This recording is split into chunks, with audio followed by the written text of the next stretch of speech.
All right, Joel Gausten here from joelgausten.com. Not to put any pressure at all on my guest, but the gentleman joining me for this conversation really exemplifies everything I hope to have achieved on this podcast.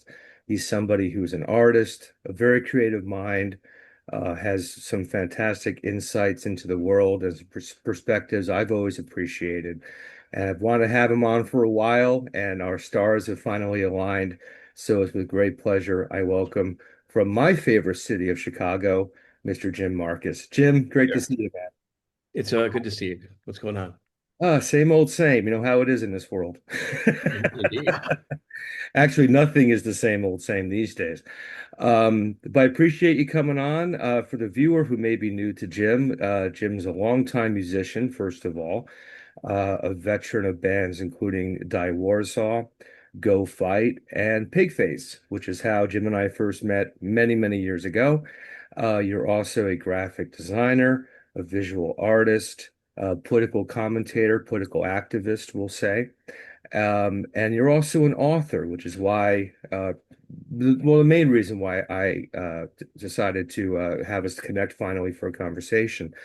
Um, so first of all, we have a lot of directions we can go in with your history. I figured for this call, we would talk about primarily your books, because in the Okay. past few years, you've put out, in my opinion, a staggering number of published works. And we will definitely dive very deeply into that.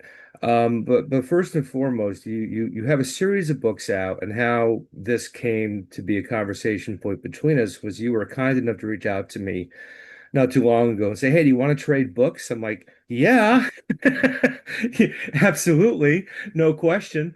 So we did that. So I've been checking out your recent works, and you were kind enough to check out mine. Um, Well, so you're very prolific.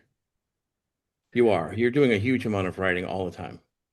yeah, yeah, mostly professionally. I wish I had time to publish more books, Right. but I'm just happy to be writing full time in 2025, which is becoming increasingly rare, which perhaps Yeah. will be something we'll get into. Um, but prolific, man, you're publishing stuff left and right. How many books have you published now under your own steam? Um, so I guess right now I'm working on what's my 11th book in the last couple of years. Um, and there's a reason why I sort of dove into this so hard. I actually a couple of years ago, about 2 years ago, I did this experiment, and as an artist, I'm sure you do this as well. You try to do artistic experiments to see if you can push yourself to do something, and I had done an art show where I pushed myself to take my black and white drawings that I do all the time and blow them up and colorize them, you know. And so I did a big art show where I had 80 pieces, and I really pushed myself to go as far as I could with these things. I do black and white drawings constantly. I'm just sitting around always drawing. And I thought to myself, I know I could translate that into other art that I do. And so I tried this experiment. I'm sure you've done things like this before, where I was writing 500 word short stories of exactly 500 words, no more, no less than 500 words. And I published a bunch of them in social media, and I was putting a bunch out and everything. And writing them, I got better and better at the 500 word format until I'd written like 300 of them, Hmm. you know. And so I put them together into a couple of books, and I put out 3 books of short stories, 300, 500 words each. And the way they all work together for me, by the time you get to the third book, you realized a lot of the connections that were going on with the stories. And I was very happy with how that landed with the final book. And so because of that, it sort of got me inspired to write longer pieces. And at the time, I was working on a record that I wanted to be a theme album, because I've never not liked a theme record. Every theme record I've ever heard, I've liked. And so I came up with 10 different ideas for what a theme record might be, you know, book ideas, basically, things that were story ideas. And I landed on one of them and I wrote that book. And I have the record. It's just about ready to come out right now. It's called The MekaDisko, The Rise and Fall of the MekaDisko. And I did a graphic novel for that. I did the book and everything, and I did the record and a bunch of singles. And now I'm making it through the other 10 stories. Hmm. And so I have these 10 stories that I basically wrote. I wrote a goodly amount of, like, I wrote a few chapters for each one. And I wrote, I was trying to figure out which one would go where. And they were just basically things that I really loved. And now I'm finishing those up. And so this was kind of an area where I primed the pump to do a whole bunch of work in a short period of time. And now the piece I'm working on right now is the last of those 10 stories, Mhm. you know, and I'm feeling very positive about it. Like the last book I did is something I'm super proud of, and this one is something I feel like is a whole different thing. It's really taking me somewhere I love. Now, my filter is not going to be very kind to me here, but I want to give the viewer an idea. When you say books, Jim, you mean books. This is a hardcover book, Hmm. and as you can see, the viewer can see, it's a substantial book.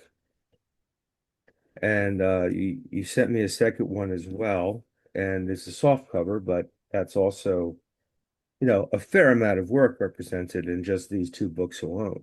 Oh yeah, yeah. I mean, those two in particular, they're definitely journeys, Mhm. you know, and I'm trying to write things that I think work well as journeys, and I do tend to think that uh, I mean, I don't think they're overly long, but I'm trying to get to a place where I feel like it's a substantial journey that people can walk away feeling like they really went somewhere. Now, going back a little bit, you mentioned 500 words being your parameter that you set for yourself initially. Um, why 500 words? You And know, yeah. I love that experiment so much. Just for the record, like I could go on forever about this experiment because to me it was a random experiment choice. 500 words. The thing I liked about 500 words, if you look at any of my books of short stories and you open up, one spread is one story.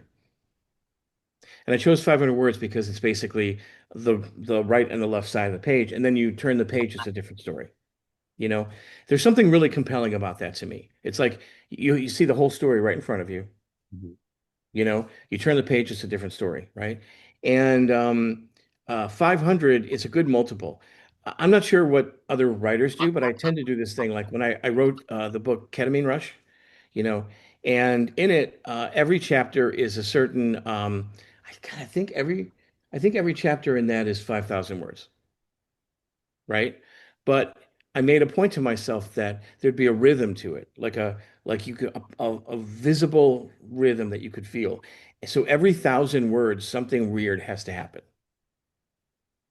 And that was my rule when I was writing. I wanted something weird, something truly big and bizarre to happen every 1,000 words, you know? And to me, it gives that book like this constantly rolling rhythm, you know?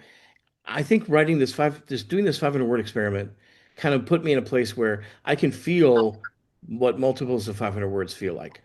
Mm. Like I'm at the point right now where I could write a 500 word piece and get very close without editing.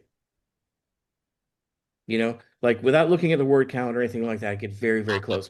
And I love the fact that like using multiples of that, like I have a feel for what 1,000 words is. I have a feel for what 5,000 words is. It gave me this wonderful feel, but it also made everything feel finishable, you know? And I think that's the one thing when I talk to artists, the hardest thing for people is to finish work. And so I'm always trying to come up with kludges, with tools, with ways to finish things to get to the finish line. Mm. And I'm not sure I'm sure this is something you've noticed as a writer. To me, one of like I have like 10 or so of these little kludges, how to make sure you're finishing a piece of work, right? And so much of it is there's functional things, like make sure you're writing a certain number of words every day, even if you throw a bunch of them away. You know, like I'm trying to write 3,000 words a day, knowing full well that not all of them show up anywhere. Right. You know, I'm trying to, whenever I have an idea, I'm trying to make sure I get it down. And I have a file for every book I'm working on called snippets, where I just throw stuff in there. Like if I feel dialogue in my head, I'll throw it in there. If I feel something, I'll throw it in there. And these snippets files get to be like 50, 60,000 words. And very often parts of them end up in the book, some don't, but they'll either give me backstory or they help me finish, which is a big deal, you know? But I also feel like there's emotional things too. Like I know that I have to write characters I can fall in love with because that makes me want to revisit them, Mhm. you know? And that's been one of the most important things that I've learned on this particular journey is that you have to love the characters you're writing, something about them you have to see and love. Otherwise, you're just not going to go back tomorrow and work on them. It's a very interesting approach. I find it fascinating because um, I, I'll I'll start with a question. When you began this 500 word framework, at any time did you find that restrictive or challenging in a way where sticking within that was more of a struggle than you had anticipated? It is super challenging, right? But what's weird about that is not restrictive. The very first set of 100 stories I did, I followed through on this idea called there's a narrative structure, a narrative tool called ananuresis, where you want to find a place in the story where something happens to make everyone want to go back and read it again. Like if you watch the Sixth Sense, there's that wonderful ananuresis where you realize that, and I hope this isn't a spoiler for people because it's 2025, that Bruce Willis's character is actually dead, Right. and it makes you want to go back and you realize, you know what, every single clue was there. Yeah. You know, there was no cheating. I should have known it. You know, and I really tried to work in ananuresis, and doing that added a unique challenge to the first group of stories. The second group of stories, I thought, what can I do to make these something like a little different? And I leaned into the idea of origin stories, Mm. you know, creating origin stories for um, individuals, situations, people, superheroes, even, you know. And that was really exciting as well because it helped me kind of create, there's a language, there's a structure around the origin story that I could really kind of follow through with, which I thought was really, really great. And then in the last book, I really tried to. I thought to myself, what I'm going to do is I'm going to take every story that I've written before, and I'm going to write 100 stories that are going to make it very clear that everything here exists in the same world. Mm. So some of these stories are romance, some of them are fantasy, some of them are sci-fi, some of them are, you know. But I'm gonna write a bunch of stuff to connect things to make people realize that what they've read in the past all happens in the same universe, you know? And those challenges added a lot. The fact that there were only 500 words, I thought was a unique blessing because uh, it really helped me find the exact right way to say what I needed to say. Mm. You know, I admit I can be a super wordy writer when I start to get really effulgent and really enjoy myself. I love Douglas Adams. You know, I love the way he'd begin a sentence and you'd have no literal way of understanding where that sentence was going to end. It was so wonderfully English, you know, and it did require that he did some damage to the English language along the way, and that he brought you on this sort of like circuitous path and everything like that to be more direct, you know, and to use the exact right words every time, and to know that you don't have an additional word to throw at this. Mm. It's kind of more of a blessing than a challenge. I'd imagine too, one thing that may have aided you in this process is the fact that you've been a lyricist for many years. And Hmm. my favorite writers, when people ask me who are my favorite authors, they're always lyricists because lyricists typically have that innate gift of summarizing the universe in a 3.5 minute song, right? So you're kind of It helps. stripping away a lot of, the extraneous things to get to the heart of the matter a lot faster. And I find that, for example, I just read John King's book, John King from Gang of Four. Hmm. And his book is very boom, boom. It's very much like lyrics. It's very to the Right. point. There's no fat in anything he writes. Me as a writer, I kind of like to go on a journey that maybe takes a bit too long sometimes because I like to engulf myself more in the process. However, as a professional writer, and I'll mention as much as I'm able to, talking about my professional work, I I'll give you an example. In the last 13 months, I've written 836 articles, right? Right. So that's a lot of volume. So I don't have Very prolific. time. I can't take myself on a journey, but it's got to be concise and it has to be palatable and effective. And in many cases, my maximum word count is 550. So we're kind of in the same place. And when I began my current professional position, the idea of producing high volume work with that word count felt like Chinese water torture. But I'm 13 months into this and now it's a lot easier. So I find it interesting that you kind of voluntarily went in that direction where I kind of had to squeeze myself into it. But it is effective when you get your beats down, right? When you know what works and what doesn't, what you can say and what you can't say. So very interesting perspective you're approaching with this, and obviously you've produced a high volume doing this. But I don't recall until these past couple of years you ever mentioning you had published a book before. So this is really the first time you've done this, right? Was within the last couple of years? No, I've written a couple of books in the past, and they've never really been. I've never really been a big promoter of them. I wrote a book years ago called Compassionate Machinery. That was really meant to be sort of a memoir of a year of my life for fun. It was a kind of experiment, and it turned into being really this mishmash of like music and politics and philosophy and sex, you know.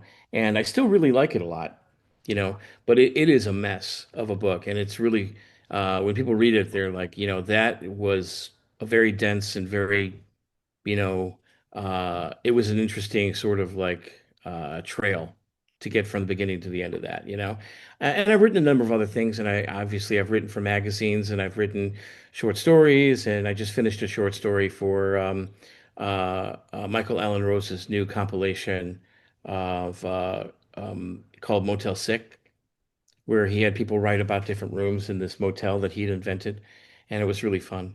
So I've done a lot of that, and I think writing novels on my own is the thing that has been, that's been new, you know, and it's really all about how much I'm enjoying world building, you Right. know, like when writing Octagon, the whole thing happens over the course of of 100 years, you know, and it required me to learn a huge amount about world politics, a huge amount of about world geography, and especially geography in certain territories, areas, a huge amount of an understanding of the universe and how space flight works and things like that.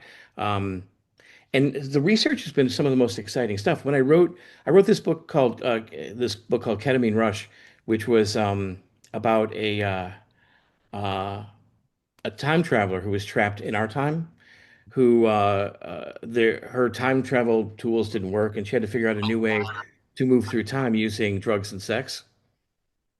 And it was a very fun book, and silly in a lot of ways, and very funny. But the science is really tight.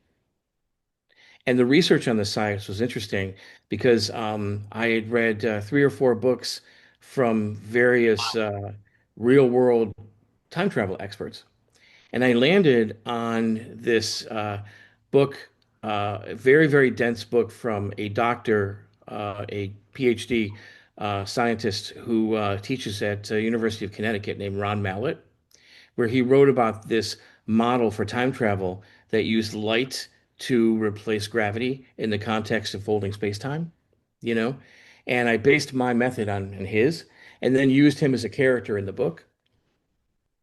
And I'm making a habit now when I use real human beings or some facsimile of them as characters, I send them a copy, you know?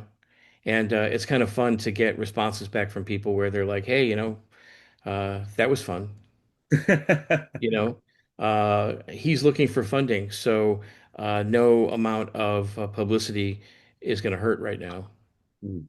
You know, but that kind of exploring and researching has been really helpful. I wrote this book called Echo Space 6, and it was almost like a sci-fi horror book that happened in space, and it happens on this experimental drive called an Alcubierre drive, which was invented by Miguel Alcubierre in Mexico a couple of years ago.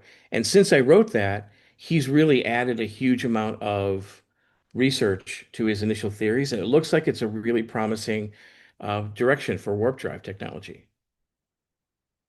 And it was really funny to explore and experiment with. And I think that's one of the like perks of writing sci-fi in general is you get to kind of explore and watch the future happen in kind of a really interesting way. And the you have a copy of MekaDisko. When I wrote that, it happens underground, and I learned a tremendous amount of thermodynamics and underground mechanics and everything like that for for how to make that a believable story, Yeah.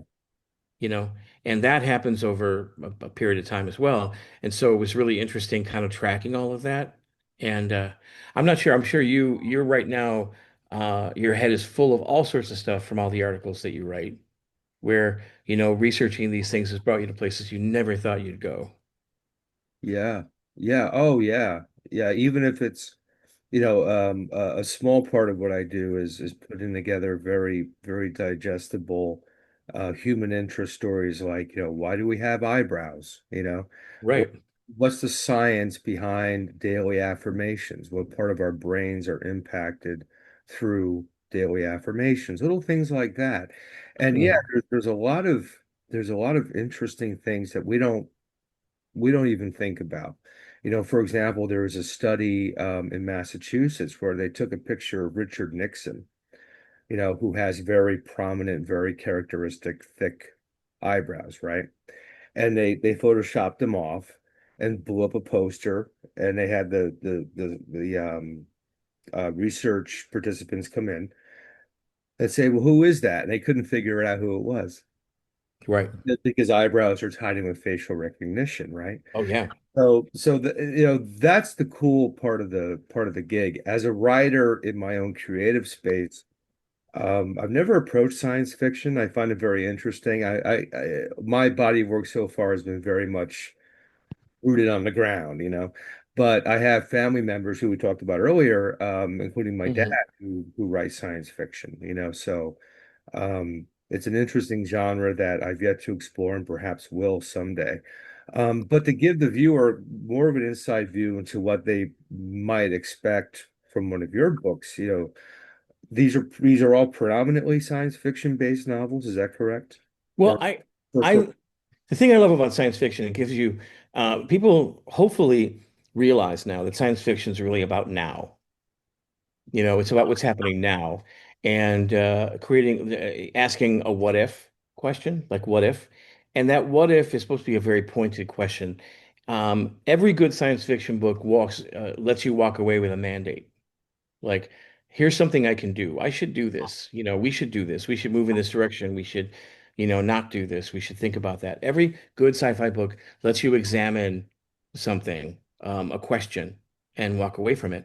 And because of that, there are a lot of books that I can look through history. Like, for example, I can sit here and pull out Brothers Karamazov and say, in a way, this is a science fiction book you know? And the super concept behind this is what do we do if there is no God? hmm, That's the idea around that. Pulling out Crime and Punishment, you can sit there and look at that and say, this, in a way, is a science fiction book because what they're basically saying is, what if? What if there are certain men who are so great that they get to follow different rules than the average man? Right?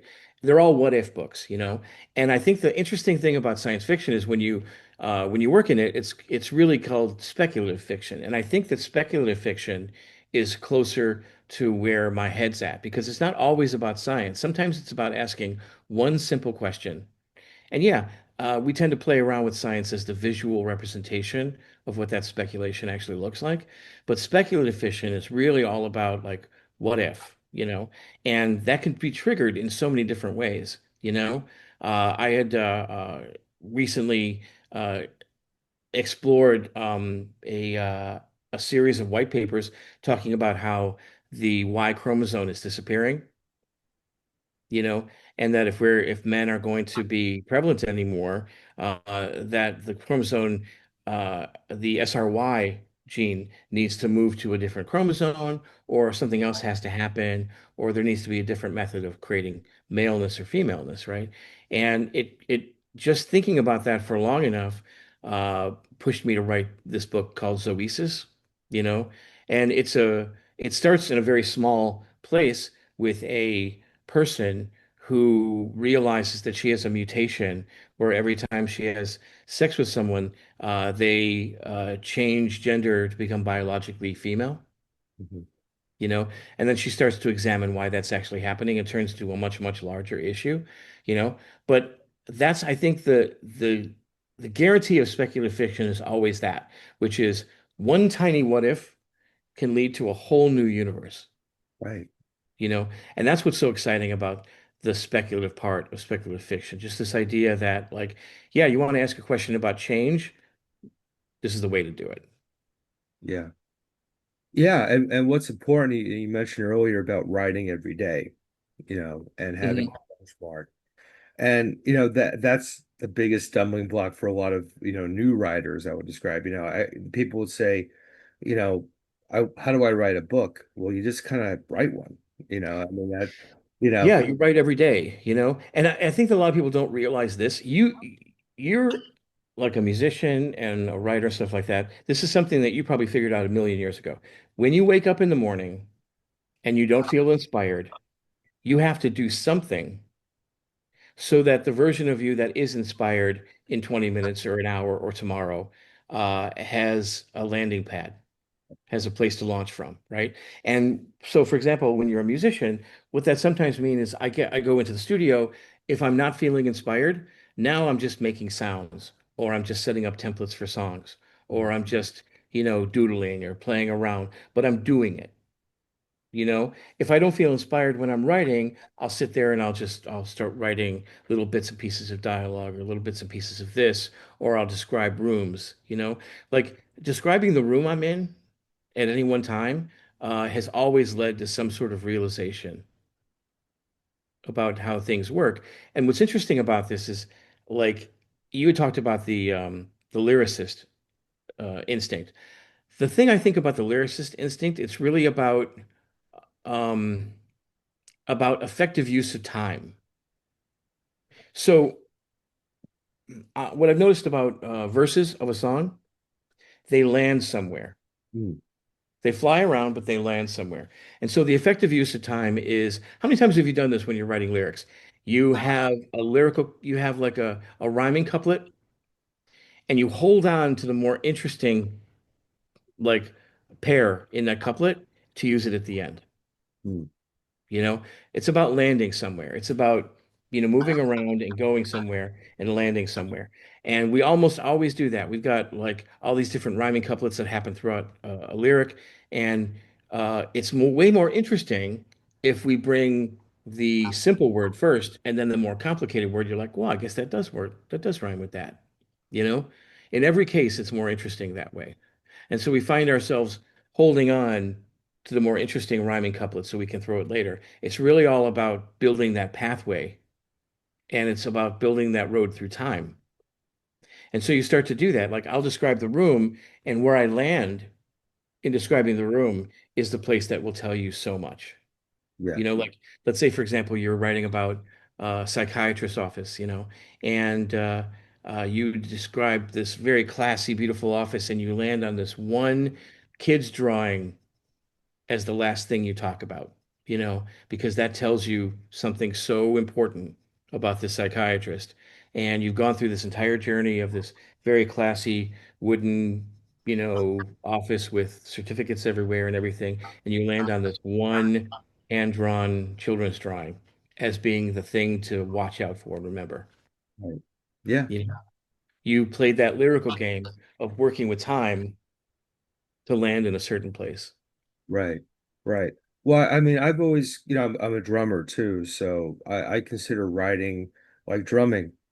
There's a certain point where you want to put the crash cymbal, where you want to go for the ride, Yeah, where, like as the song's approaching its conclusion, depending on the nature of the tune, you might want to speed up the tempo a little bit, so it doesn't feel like it's dragging towards the end. There are all those yeah, little, I think that was a Ringo Starr trick, later a Martin Atkins trick, where you kind of pick up the tempo towards the end, right? Like if you listen to Solitude off Extremities, it gets a little, and there's a magic to that. There's a rhythm. There's like a train leaving the tracks. It's kind of developing, and there's a yeah, balance to writing. Because ultimately you're trying to communicate something, and you're trying to capture someone's interest, hopefully their imagination. Uh, yeah. y- And y- and we all know, the monkey brain didn't really evolve to read. We're trying to trick people into reading, you know, and we do the best we can to do that while still communicating. I mean, your writing is very bouncy and rhythmic, you know, and I feel like you do a better job of capturing sort of the Kafka Bukowski feel of using sometimes um, a core set of words so that there's almost a rhythmic and the occasional repetition of the rhythm. So you get to that place and you're like, I want to move forward. I want to get that next paragraph. It drives you. And I think you write very much like a drummer. That was one of my observations when looking through kind of what you're doing. Um, like I think that Bukowski is a great example of someone who wrote like a drummer. You know, it was there wasn't an overuse of language. It was very much about building a skeleton of getting that person from here to here in a really beautiful way. And maybe it was a Ringo Starr drummer where it was a very musical way of doing it, but still it had that rhythm and it never stopped. yeah. Yeah. Hopefully the goal with any writing is to take, start with nothing and end with something. You're taking the writer or the reader rather and taking Yeah. them, it may not be necessarily to a place they like to go, or they may not agree with the method you're using or even the Right. words on the screen, but hopefully you're effectively taking them somewhere. There's a definitive beginning, middle, and end. There's an end point to that. Yeah. Kind of And I similar. do like to, oh, I'm sorry. What were you saying? I was going to say, I wanted to segue into something with that, but please uh, finish your thought. Well, I do like to think, and I like to be as intentional about this as I can when I'm writing personally about like what am I doing right now in this section? What's the job that I'm actually doing? Because there are a lot of jobs to do when writing a story, and one of those jobs is to immerse someone in the scene to make them feel like they're standing right there.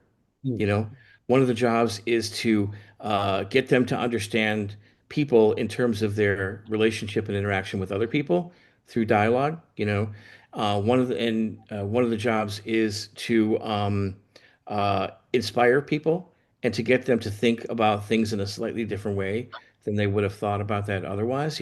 It's like there are so many jobs to do, and I like to be very clear when I'm in the middle of something, what job am I actually doing?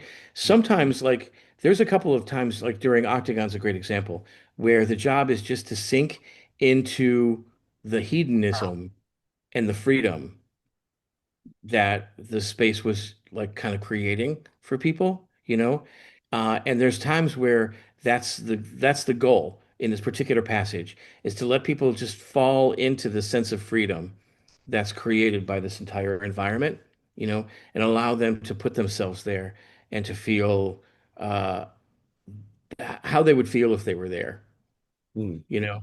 And then there's times where it's to make sure that they're recognizing the pure alienness of what the surroundings are and what's actually happening.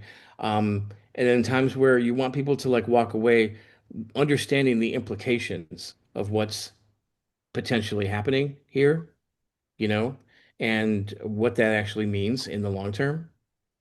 But I love, like, as I'm writing, trying to feel like, okay, what's my job right here in this particular part? It makes it really easy. Like I'm in the middle of writing this thing, and I sat down uh, earlier today to write this thing I'm doing, and I know my job in this particular part is to use this person's surroundings to explain everything I can about who they are. Mm. you know, the room that they're actually in, to explain everything about who they are. And it made it so much easier to kind of like to walk around and almost like uh Kaiser Soze looking around the room in The Usual Suspects and break it down for them and say, this is who that person actually is. And you can see it and Mm. show it to people, you know. Yeah. Which one? I'm sorry. No, no, that it kind of steered me into a different direction, and I'm thinking a lot about Truman Capote, uh, Hmm. Cold Blood, which if you haven't read that book, you definitely need to. It's Right. you know, I think one of the most beautiful uh examples of creative nonfiction. He told that story and he just put you right in there. His descriptions were so vibrant. You couldn't help but fall into the world he was presenting in that. I think everything tells a story. In an earlier book I wrote years ago, I said, pay attention to the people's shoes. People's shoes will tell you a lot about that person. You know, uh, Hmm. if in my cases, I used to travel a lot for work and attend a lot of conferences, if I had to do business with someone who's wearing heels, for example, I'd kind of wait until the end of the week, because they're tired of wearing those damn heels, and I could say something like, "Oh, I just can't wait to kick my shoes off," or something, and go, "Oh yeah," Or you can look at, someone's footwear, the condition of their footwear. You can look at their economic state. You can look at even their social views in some cases. Shoes will tell you everything. So will the color of the walls in their home. You know, Hmm. if that's some, Yeah. a lot of things can tell you about a person, and you can use that as a tool. Even if your mind isn't inspired, right? Yeah. Those days are like, where do I start? Okay, well, look at something. Look at the tree outside. What is that tree trying to tell you? You know? When I wrote that other book you have there, MekaDisko, the main character, I'm not sure if you do this, I'm sure you do. I have a map of all the characters and exactly everything about them, and it ends up being pretty huge. All the things I know about them. And the main character, we know a lot about her, but I know probably more. Um, when writing this, I wanted to make it very clear that that she was bipolar, Mm. but I didn't want her to know about it until towards the end. And so the reader should figure it out before she does, you know? And I tried really hard to treat the reader like, just to be like, okay, I'm going to assume this reader is an intelligent person, and I'm going to frame some of these manic episodes and some of the more depressive episodes and make it clear that she may have her own cute terms for her manic side. Mm. The radiance of what happens when she feels manic and when she feels like she can do anything, you know, but she avoids using the term to describe the other side, the depressive word, the D word, you know, and the idea that she throws herself into the manic episodes, you know, and I'm hoping that the user, when they get to the part where she finally recognizes, understands her own issues, that they will be like, well, that explains a lot, Mm. you know? And I think that readers tend to be pretty smart. Like a lot of people that I know who read it have picked that up, you know? I know that readers are a lot smarter than they're often given credit for. And I love Kurt Vonnegut's 17 tips on writing, because he made it really clear that, if you want to write something that is going to be timeless, assume your readers are smarter than people around you will tell you, Mm. you know? And he says something that hit me really hard too, which is put your characters through hell, because it's the only way that you will know what they're made of and who they are, you know, which again is a very, very hard thing to do when you're building characters that you love, knowing that you're going to have to do horrible things to them and they're going to have to go through a journey that's really awful, you know. But Kurt Vonnegut was right 17 times in a row with that list, you know. So it's really hard to speak back about that. Um, but I feel very strongly that uh, knowing all these things about the characters you're writing and then taking the time to pepper in those little bits and pieces of him can be very, very rewarding when you get to the end of your work and you're like, yeah, it's very clear, Mm. you know?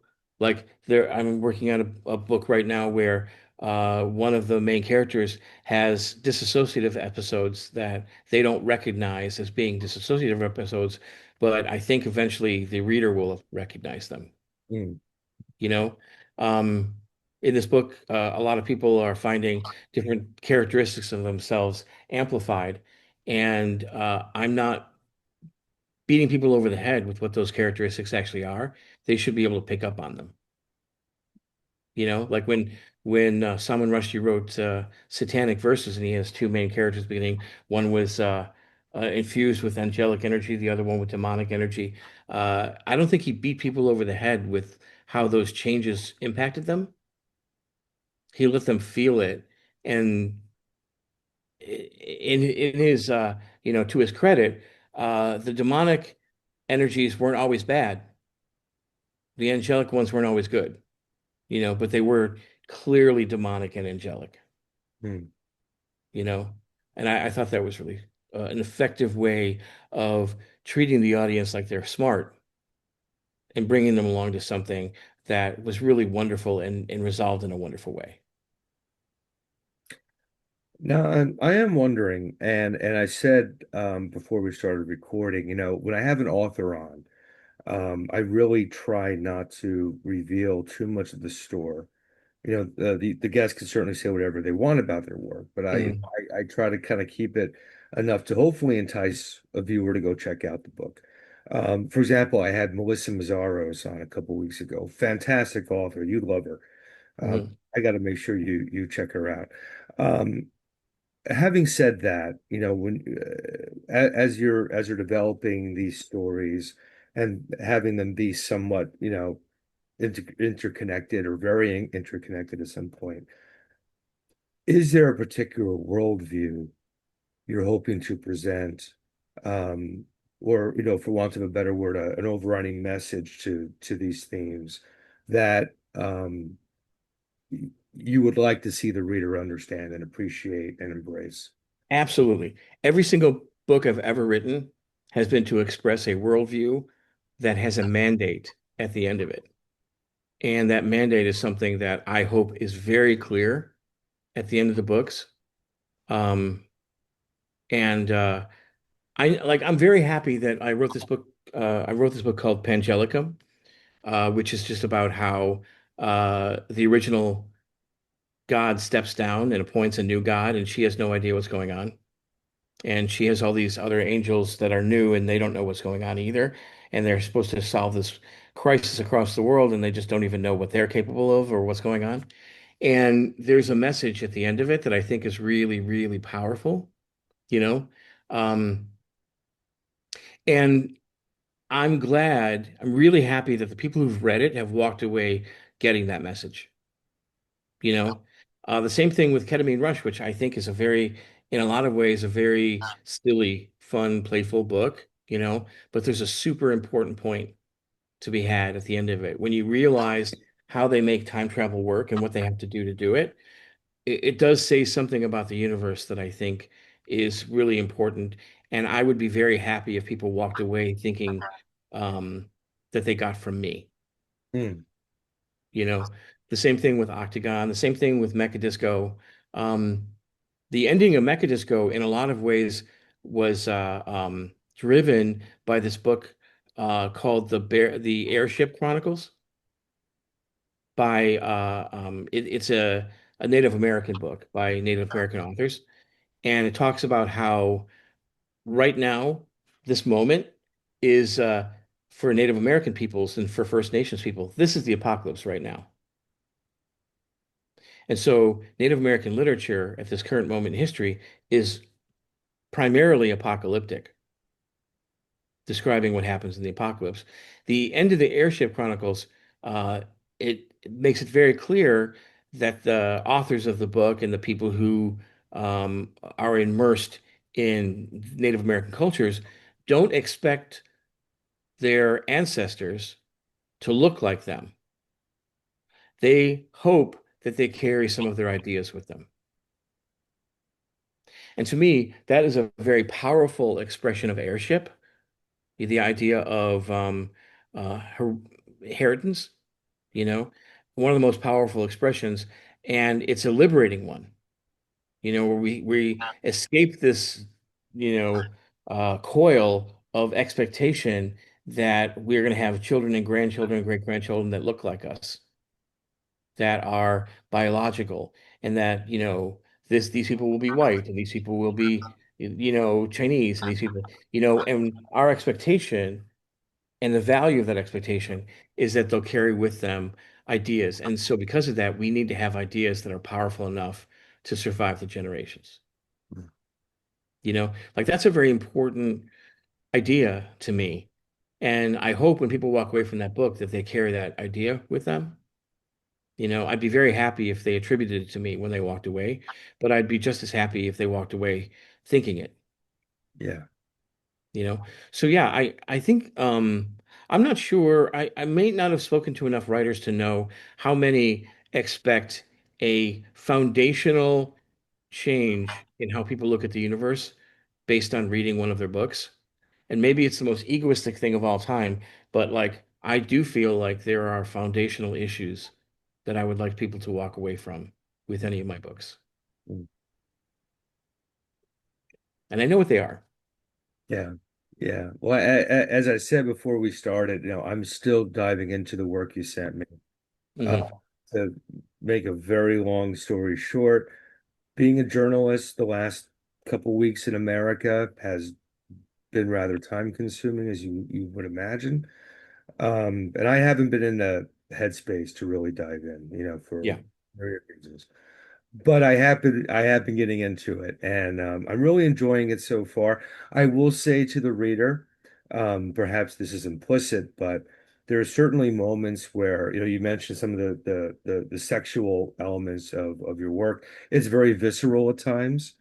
I do want to make that point clear for people that, they can expect a certain thing, well, a certain Yeah. presentation of things in that respect, but it also it serves the narrative. I promise the viewer that. Even if you kind of look at it and go, whoa, hang in there, hang in there, take the journey because it's worth it. And I do make it clear at the beginning that it's a very sexual piece of work. And the core conceit of that particular book is that across the galaxy, different races have learned to solve their problems and to negotiate their issues through intimacy and through physical contact, you know. And the book details what happens when that comes to Earth, Mm, you know, and how that actually does unfold over the course of 100 years, and how Earth has to decide what it wants to do, if it wants to grow up and join the rest of the galaxy, or how it wants to approach things. And it's actually written in a set of six or so stories that are not in the right order. So the very first story happens 30 years after the founding of this particular organization, and then it goes back to the very beginning, and then it jumps forward about 60 to about 60 years, and then it goes back to about 15 years, and then it goes forward. And so there's that jumping around where you get to actually see that, but hopefully it allows you to see the evolution of some of the characters in a more interesting way, mm, which I'm a big fan of moving through time if it allows you to get a big aha moment, you mm, know? And as you say, it is very, because of the fact that it does kind of like detail how some of that negotiation actually happens, you know? But it gave me a chance to explore. I've written a lot of dystopian stuff.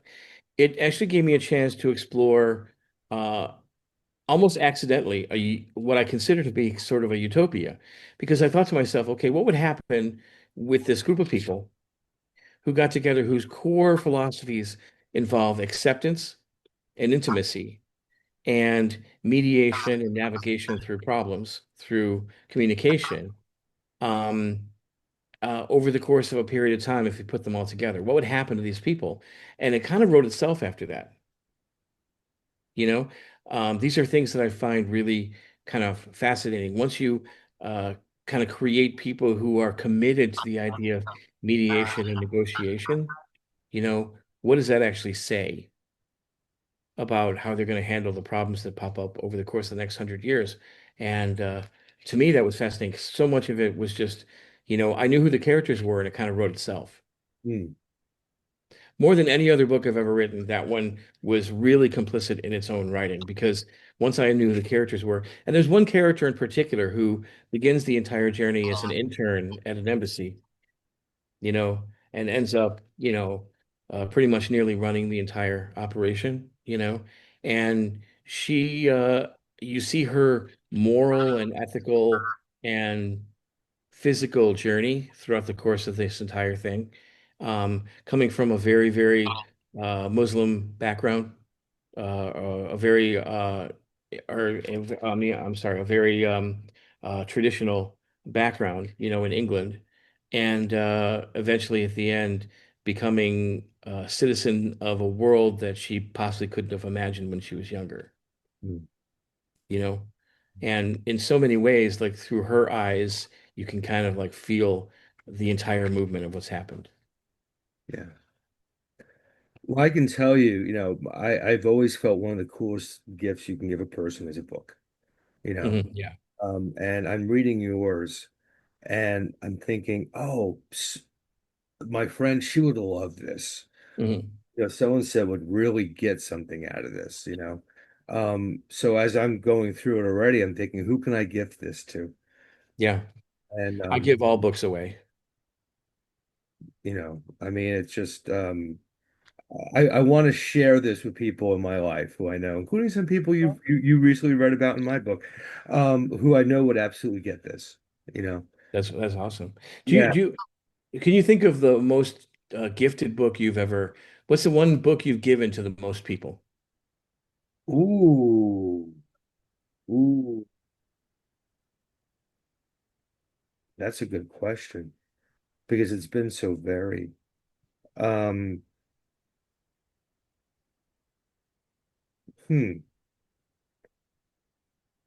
I I think have there's three of them. not one that I've universally given to people because each person demands, a certain experience, I think.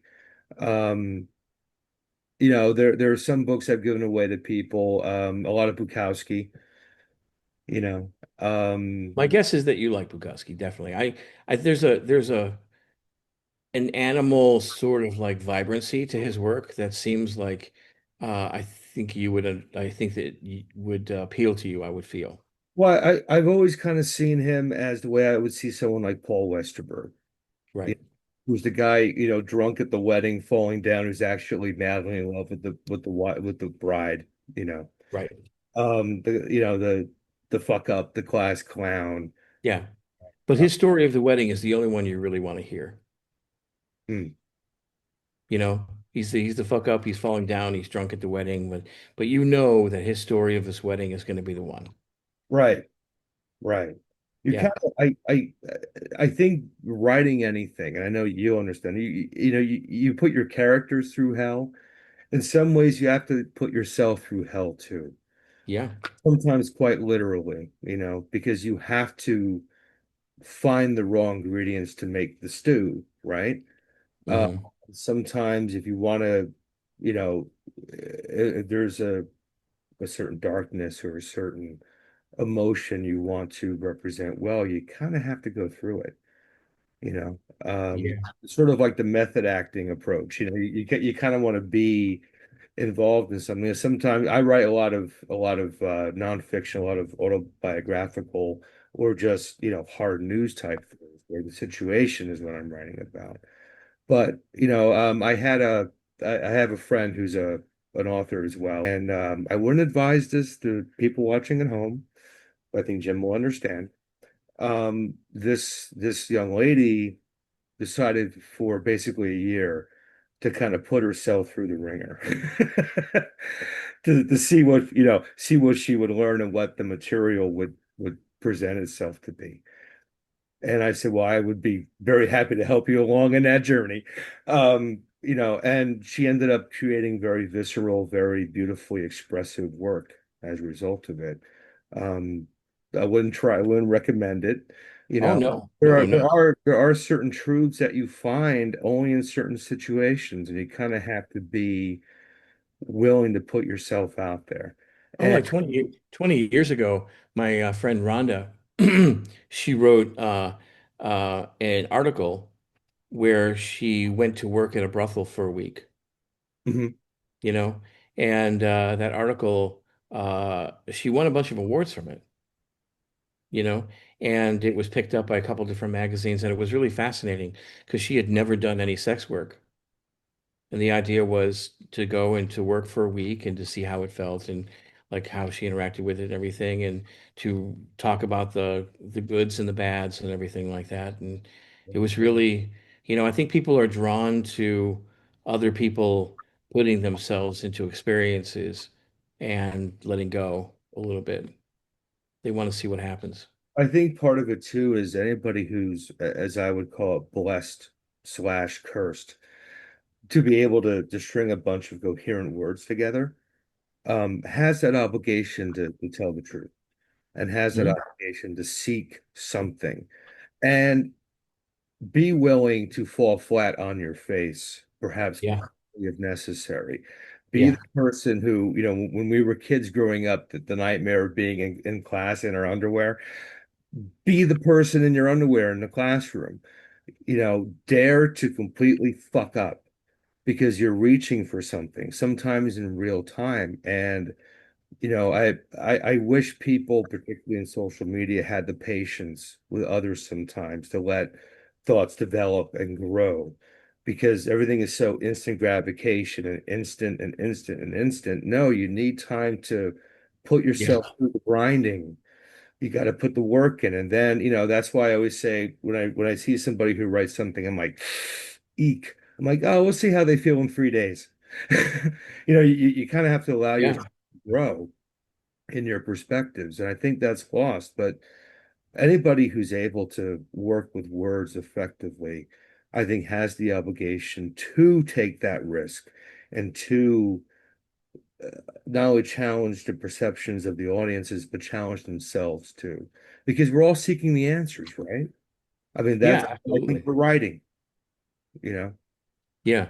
I think there's a kind of truth that we're all um, sort of looking for. And I think we're all willing to look at it from different directions, like I know that uh, I used to think I'm going to write only a couple of books and these are going to basically be my worldview on this and my worldview on this and everything like that. But they really don't have anything to do with that. They have to do, it's not really about this is my worldview on this or this has anything to do with me. If anything, it's been exploring a lot of characters that have nothing to do with me and don't exist in my world at all. And I've had the most fun exploring characters that were very far from my own experience, Mm. and exactly what that sort of means. And to go into a situation where I have no experience with that, you know, and to explore that, that's been really kind of fascinating. At the end of the day, this last couple of years has been eye-opening in the context of what words can do. I was just mentioning this to someone earlier today. I feel like music was always something that was incredibly emotionally satisfying to me. And I think that one of the things I like about writing, the kind of writing I'm able to do right now, is that not only is it emotionally satisfying, there's an intellectual satisfaction that comes from working in the framework of what the science says or what the history says or what, that is so remarkable to me. Like I don't think I had that doing music, where I had that intellectual satisfaction that, wow, I just learned a lot of stuff, Mhm. you know? And, for that, we're all battling. how AI is impacting the world. And I feel like there are some positive uses for AI in the context of constructing art and constructing writing and stuff like that.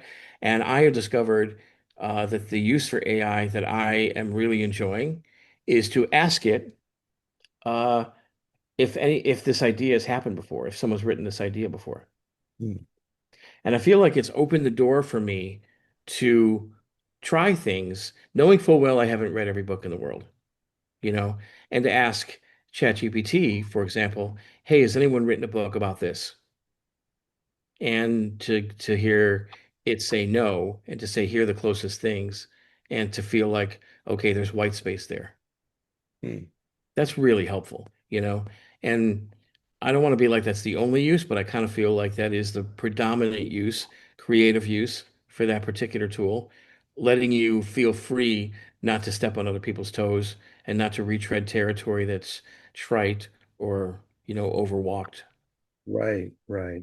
No, I'm my views on AI are always in a state of evolution because Hmm. we don't know where this is going to go.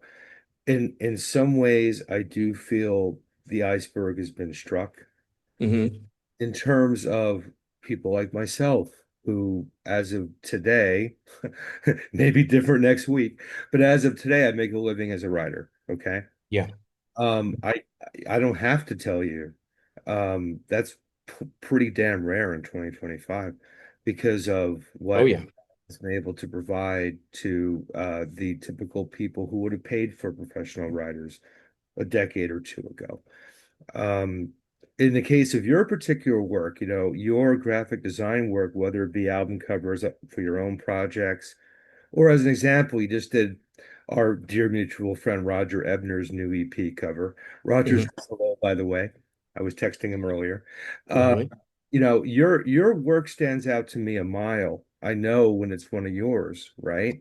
Oh, that's cool. That's good to hear. Yeah, but my concern is there's going to come a point where I'm going to be able to, waltz into Chat GPT and say, design me.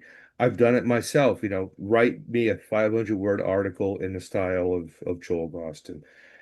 It's pretty goddamn close, man. So I might be able to do that with you someday. And then where do we go from there? I mean, Well, I that. got super lucky, personally.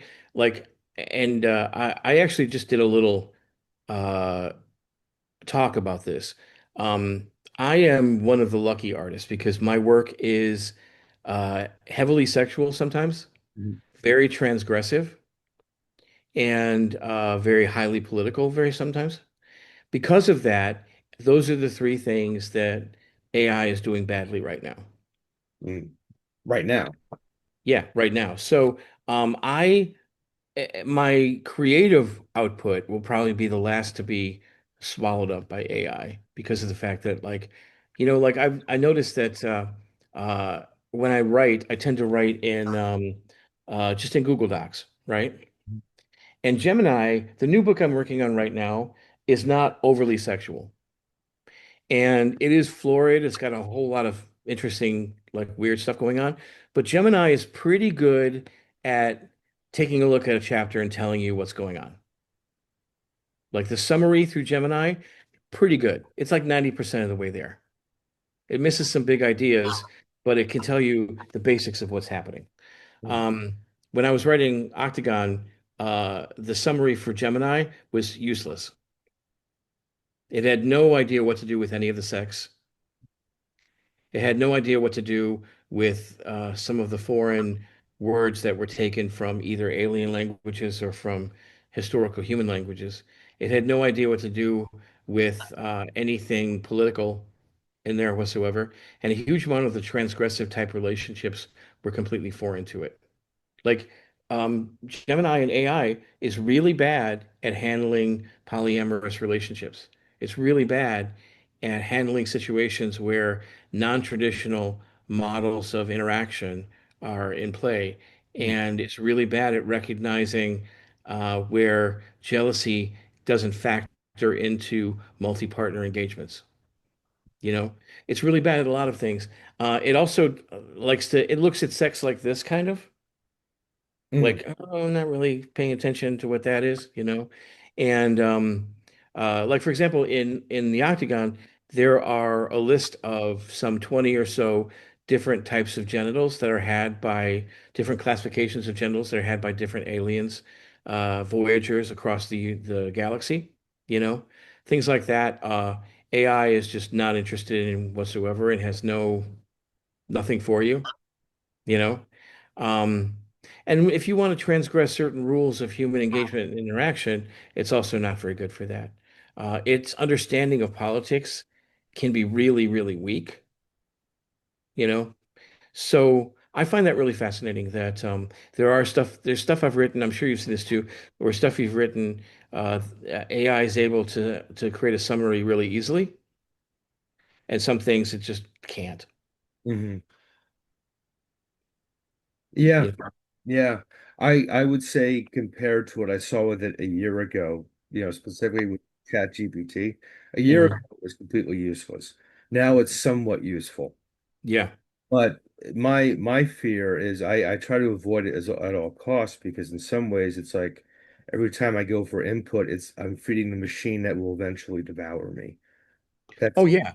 And then you really have no way of knowing, like I would think that if AI were to give me something that had an interesting piece of writing in it, I would wonder where that came from, mm, you know?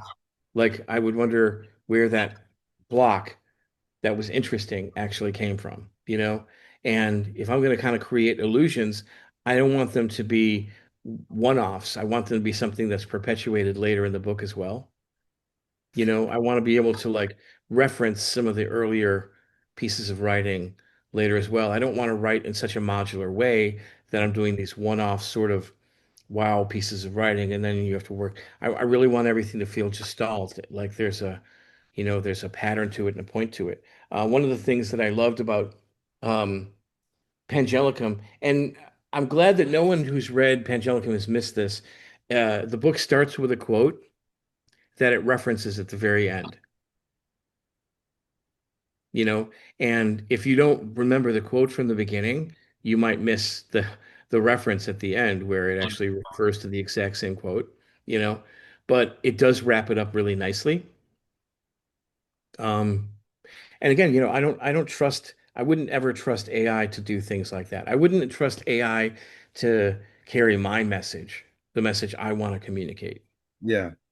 you know? I- to your point earlier, you're using the example of polyamory just being one example Mhm. of it, where it's failing to grasp certain ideas. Right. I think in general, societally, we're moving away from nuance. And I think AI, is going to enforce that problem even further, where we're moving away from things not being necessarily blocks of data, Um, you're How right. about that? Yeah, your writing speaks to that. Your body of work speaks to that. Your life speaks to that. I'll I buy that nuance is really important too. Like I was just talking about this idea that as a poly person in our culture, I'm also a really, really romantic person. Mhm.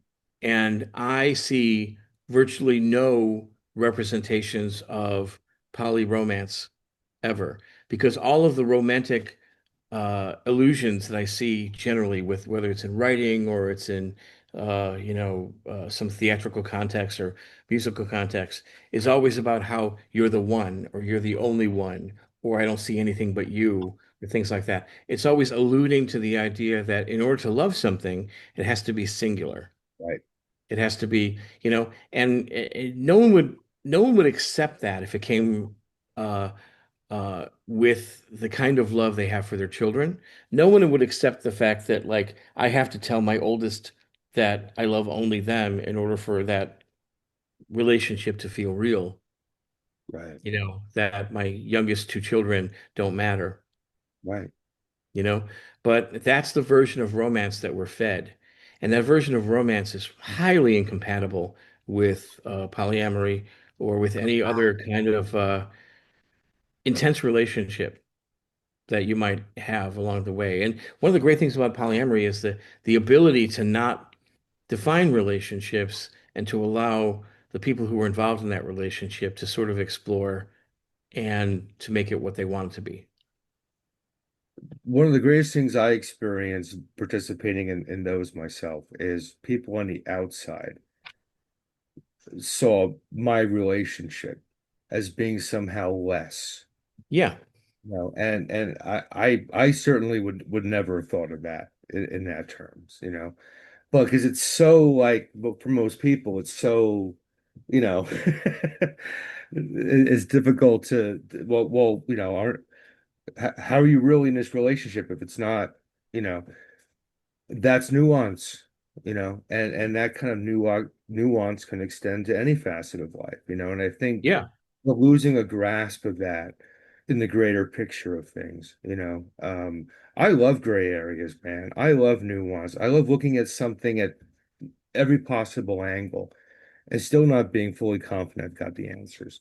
Well, being a person who's willing to accept and enjoy gray areas in a very Manichean world is a tough call. And I know that religion has done a huge amount to cement this idea of Manichaeanism in the minds of most people. Religion, obviously, religious leaders gain power by either classifying something as being good or bad. And we've lost the moral neutral. Mm. You know, you and I can probably sit here and understand that, like things like masturbation is a moral neutral. You know, if you masturbate this morning, it doesn't mean you're an immoral person. It doesn't mean you're a moral person. It's a moral neutral. You are no more or less moral than the person who didn't. If you're dating a same-sex partner, that's a moral neutral. Your relationship is no more moral or immoral than the next person's relationship. It's just that we've lost the moral neutral because it doesn't fit into the Manichaean narrative of religion. And because of that, we're sitting in a situation right now where a lot of people are misunderstanding things. Like I remember during the battle for uh, uh, marriage equality, which is coming back up again. By the way, that battle is going to be fought one more time. Um, a lot of people on the right had this sense that gay marriage would invalidate straight marriage. That if you were fighting for the, the moral acceptance of gay marriage, you were fighting against straight marriage, without understanding that the gay community has been participant in the straight marriage uh, kind of process since the beginning of time. Or did they think their wedding planners and florists and bakers and were all straight? Did they really believe that? Uh, no one's saying that, your straight marriage is immoral. They're saying that it's morally neutral what gender it is that you choose to marry. But for people who don't understand the moral neutral, like you said again, it's like that nuance is going to be gone. And we live in this like black and white Manichaean world. I have to wake up and say, okay, I have a partner who sometimes we're romantic, sometimes we're sexual, sometimes we're not, sometimes we're really good friends. Sometimes we'll go months at a time acting like we're best friends. Sometimes we'll go on trips together and be romantic. And sometimes, we'll have like, weeks at a time where it's just very, very, dirty sex. And sometimes we'll do this. And, but what do I call that person? Mhm. And how do I get other people around me to accept that that person's a real human being who's a real part of my life, without poorly responding poorly to it. Yeah, that loss of nuance, that a lot of which comes from this Manichaean energy that we're seeing. It comes from the desire to one up the opposition. Mhm. Uh, it comes from all of these functional tools that we actually have that don't really work in the gray areas. I think they're definitely damaging, and they're preventing people from living the way they want to live. Yeah, yeah. There was a period of time I was very hopeful because, for example, my stepson is out of college now, but when he was in high school, and I live in rural New Hampshire, which is surprisingly progressive in many cases. Mhm. And we would go to the PTO meetings or the back to school nights, meet the teacher night, whatever. And there'd be like, and this is quite a few years ago, there'd be like the LGBTQ after school community or the trans club and stuff like that.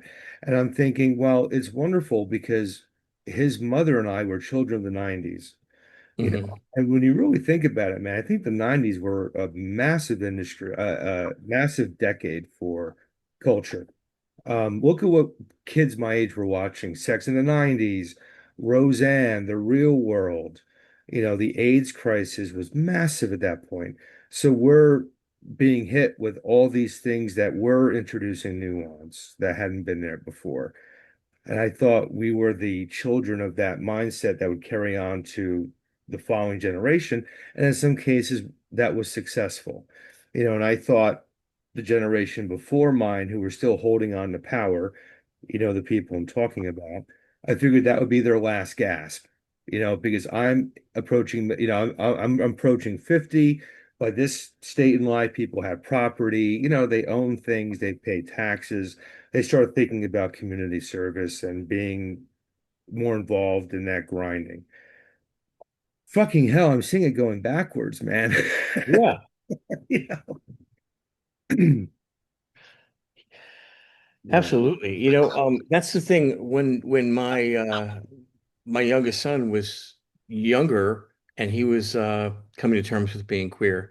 I grew up queer and fought, and I felt like a lot of what he didn't have to go through, I felt really good about. I felt like, yes, we fought for. That's right. Leave him alone.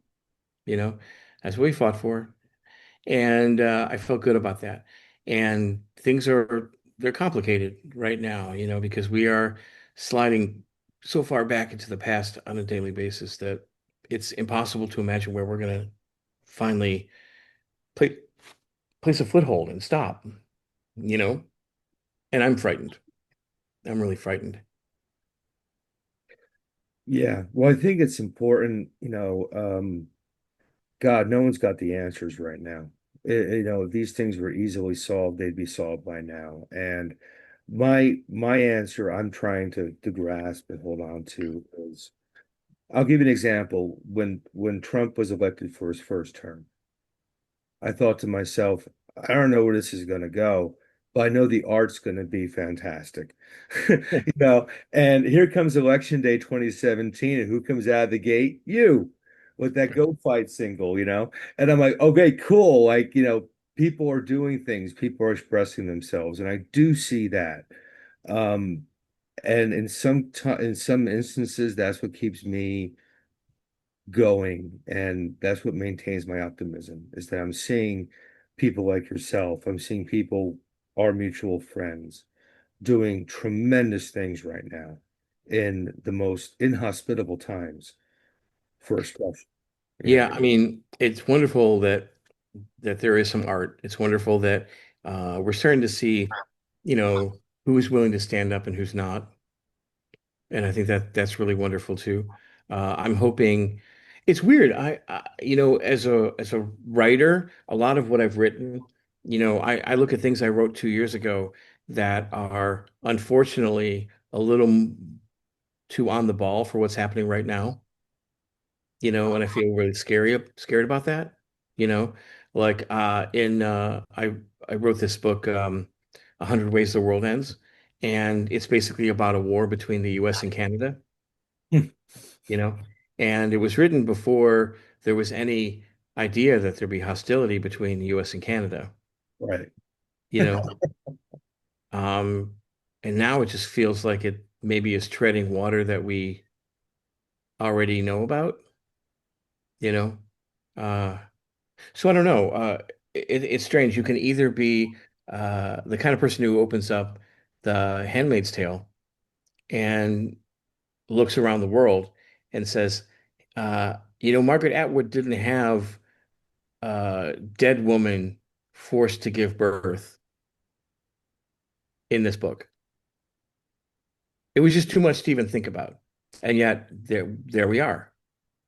We are at forced breeders, forced birth advocates, forcing a corpse to sit on a ventilator so that they can give birth, you know. Which is Um, the ultimate lack of nuance when you think about it. the whole thing's just become very kludgy and very ugly um, and very much not even something that can be I think we lose a lot of our opportunity to have florid and fascinating conversations about these things because we're so mired in the fact that the first part of the conversation is really, what the fuck? You know, we have 10-year-olds that are forced to give birth. What the fuck? You know, it's almost like I would like to be able to have an elaborate and kind of nuanced conversation about that, but it really is a what the fuck conversation. Yeah, it's a what the fuck conversation. And since you brought it up, we'll go there for a second. That particular idea, which to me is, I mean, it's an extreme taking of the pro-life philosophy. Okay, Yeah. I don't think there's an argument there. It's a very extreme case, expounded by people who believe in a very fundamental Christian point of view. Okay. I can appreciate that to a degree that it's a religious belief. Okay. And I can also give credence to the idea that abortion is terminating a life. Okay. I can understand that as well. But it's not. But Okay. yeah, yeah. I'm giving to use a bad pun in this situation. I'm giving the devil his due, right? That said, how dare you or anyone who believes in that point of view try to legislate that across the board? You know, Mhm. you want to within your community express your views. Wonderful. You may even want to convince people within your sphere of influence to reconsider their views on the abortion issue. That's okay too. But if you think for a second that you have the right to, across the board, make your views everybody's views, not in this fucking world, you know? Yeah. I mean, and that's what it is. It's like, I'm I come from a generation of journalists who were still raised on newspapers and the inverted pyramid. Okay. I'm the Hmm. next generation who was encouraged in many ways to look at the traditional model. You're supposed to look at things from every angle possible because you're trying to find out what the hell is going on. Eliminate bias as much as possible. Hear both sides. You can hear both sides, which I wholeheartedly advocate for, sometimes to my public detriment, but I will always strongly support that. But you can still give somebody a point of view and go, "You're absolutely goddamn wrong." And how dare you attempt to make your views everyone else's views? Not in this country. Fuck you. The problem I have with the constant, call to hear both sides is that that means that certain people's rights are never going to be established firmly and will be adjudicated until the end of time. So if the goal is to hear both sides constantly in the reproductive rights issue, that means that if you are a woman, you will never be able to sit back and live in a world where your rights are assured because they will always be under conflict. They'll always be under adjudication. There'll always be, okay, one more time we have to talk about this, you know? And I think a lot of people don't realize that that insecurity is part of what has created a crisis on this planet right now that is not going away, which is that women are decentering men for their own benefit, and they have to. They have no other choice. The only place where women have pure authority and autonomy over themselves is in environments where men are not. And that is something that is carried through and created, for better or for worse, all sorts of feedback, including this ongoing men's loneliness epidemic, where men feel detached and they feel like they aren't able to participate in the company of women, and they're upset. And the results are things like incel uh, communities and things like that. But the truth is, if you're part of a community that is not a privileged community, which is not a cisgender, straight, white male community, and you have to resign yourself to your rights being under constant threat for the rest of eternity, that's not fair. And it's not something that I think people should have to tolerate, Mm. you know? I And agree. that's what we get. That's what we get from this constant, let's hear both sides, When it comes down to things like the rights of migrants or white supremacy or reproductive rights or things like that. Hearing both sides may sound like a judicious and fair thing to do. But what it's basically doing is prioritizing the colonizer. It's prioritizing the patriarchy. It's prioritizing the people who today will get up and not have to fight for their rights no matter what. Mm.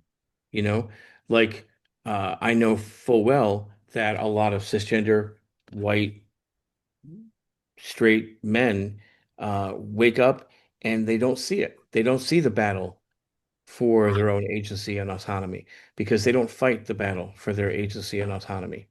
And I'm not saying that people can't have empathy. I'm saying that they don't see what the toll it takes. You know, we can't expect women to feel equal when the conversation about the diminution of their reproductive rights and rights to their own body can pop up at any moment again. Yeah, absolutely. 100%. My point of view is if somebody genuinely believes in their heart that abortion is murder and it's a sin, okay, that person can express that view. They could even debate that view. They can go on the city street corners and hand out pamphlets espousing that view. They may even want to go to door to express that view. Okay, fine.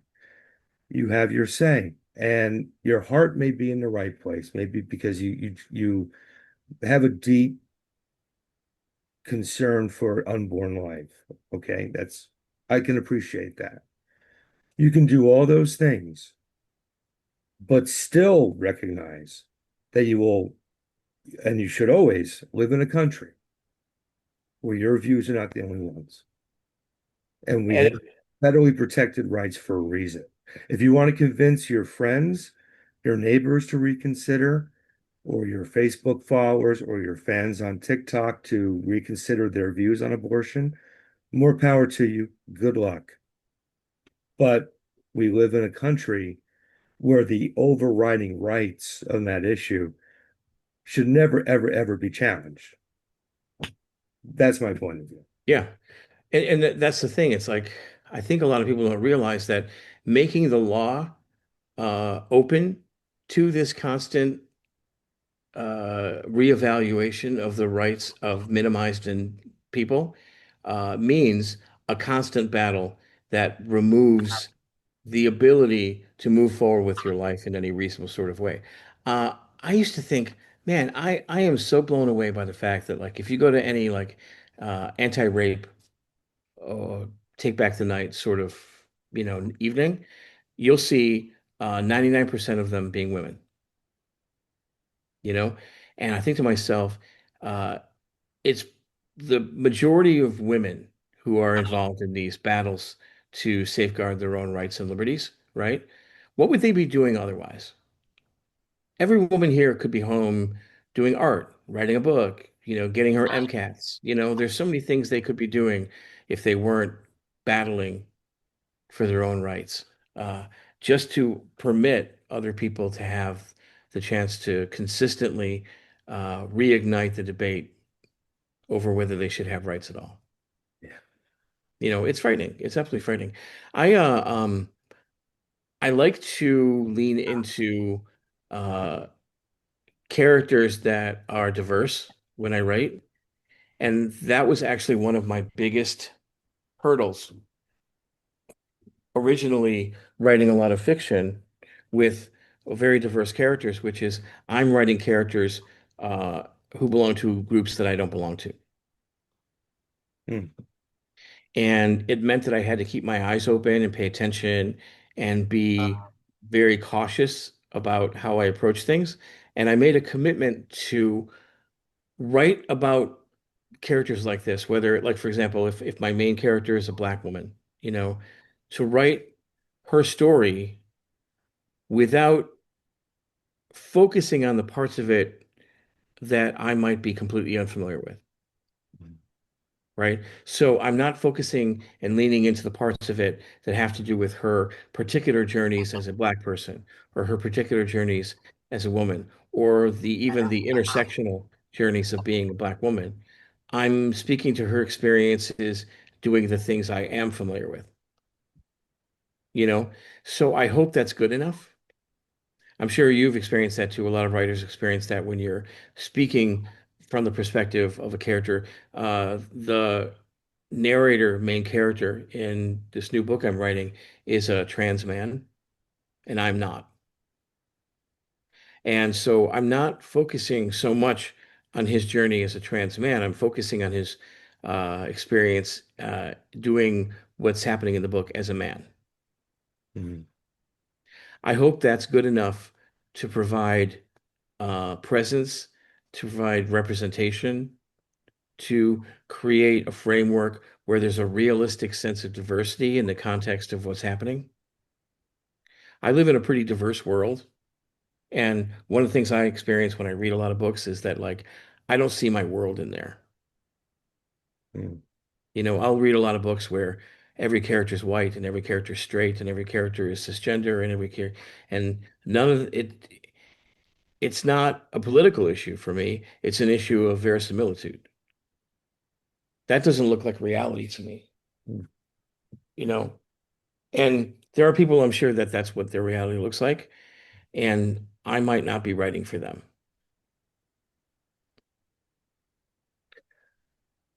I I don't know if that sounds harsh or not. No, no, no, no.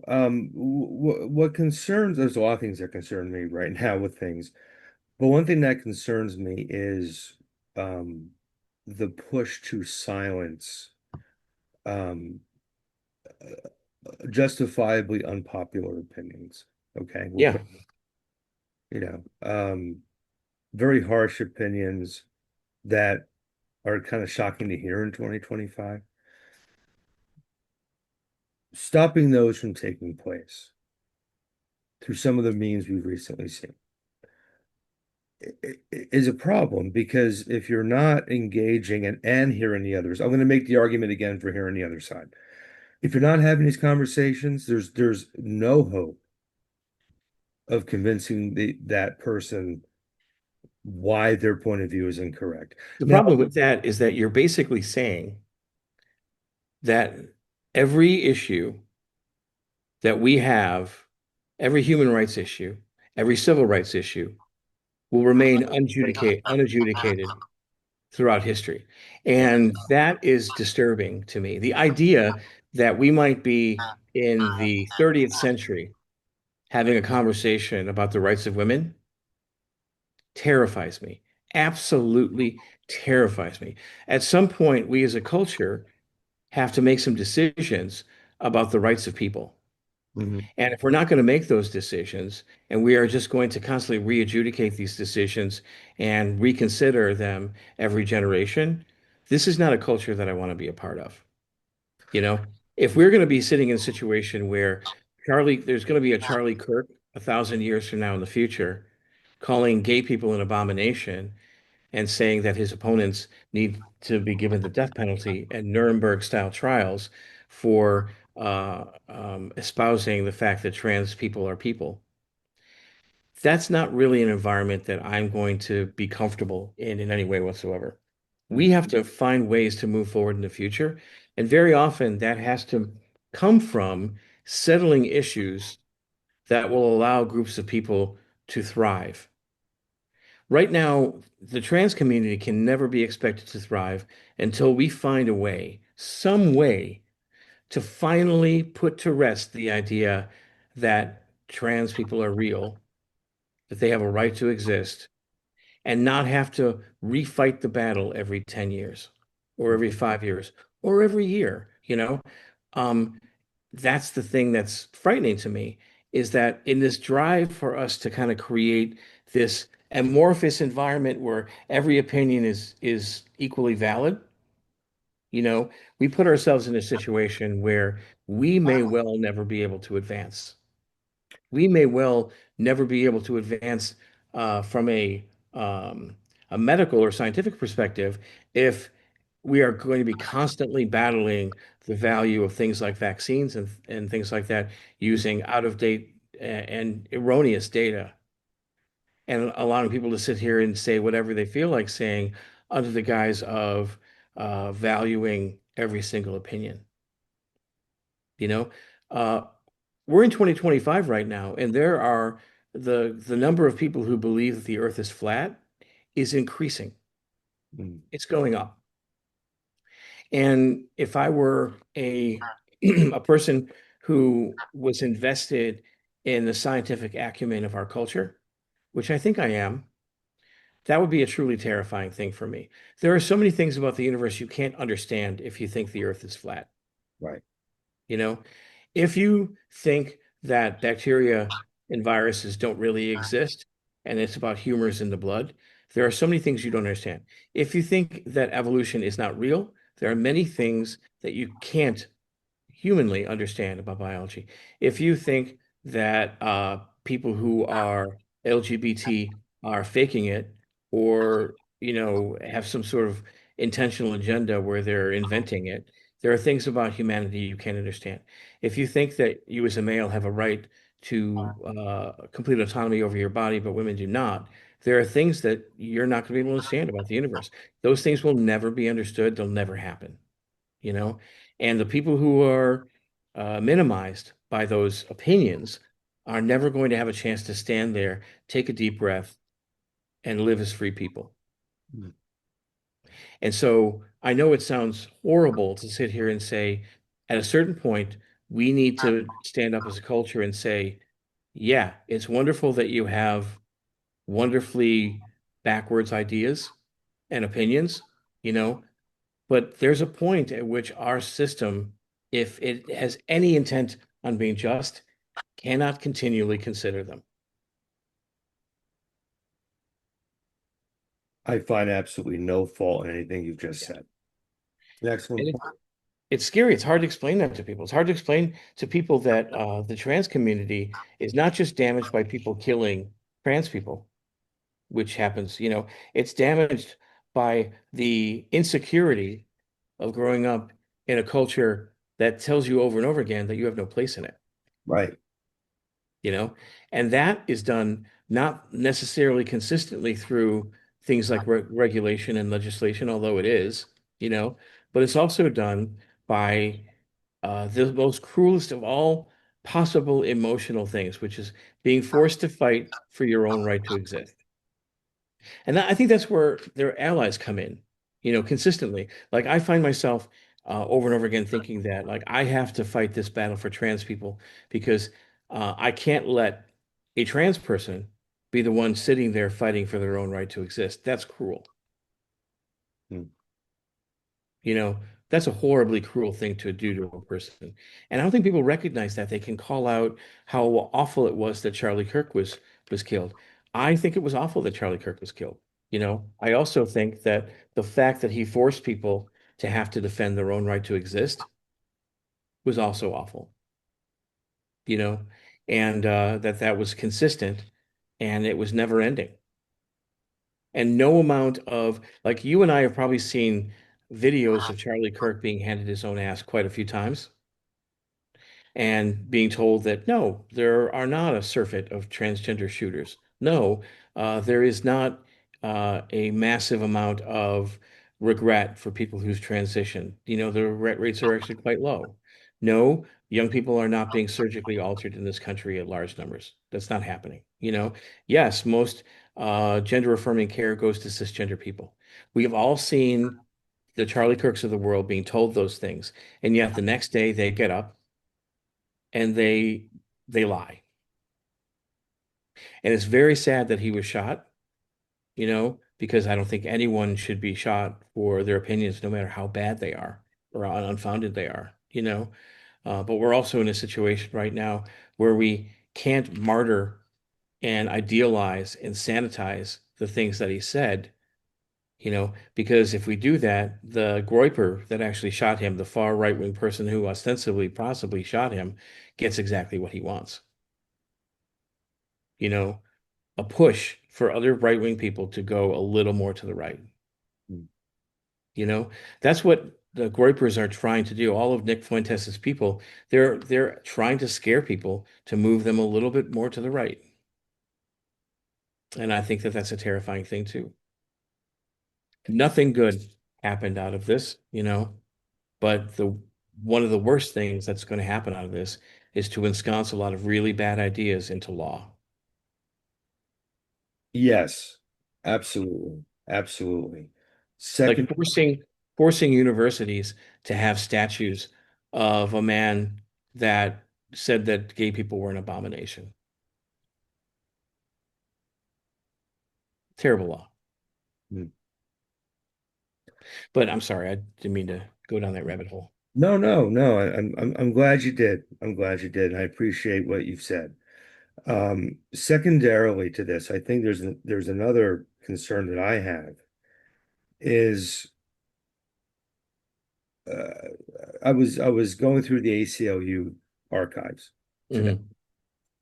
and I posted about the Skokie case, you Yeah. know, where a Jewish attorney is representing Barry Lynn's ACLU did ACLU. what they thought was the right thing to do.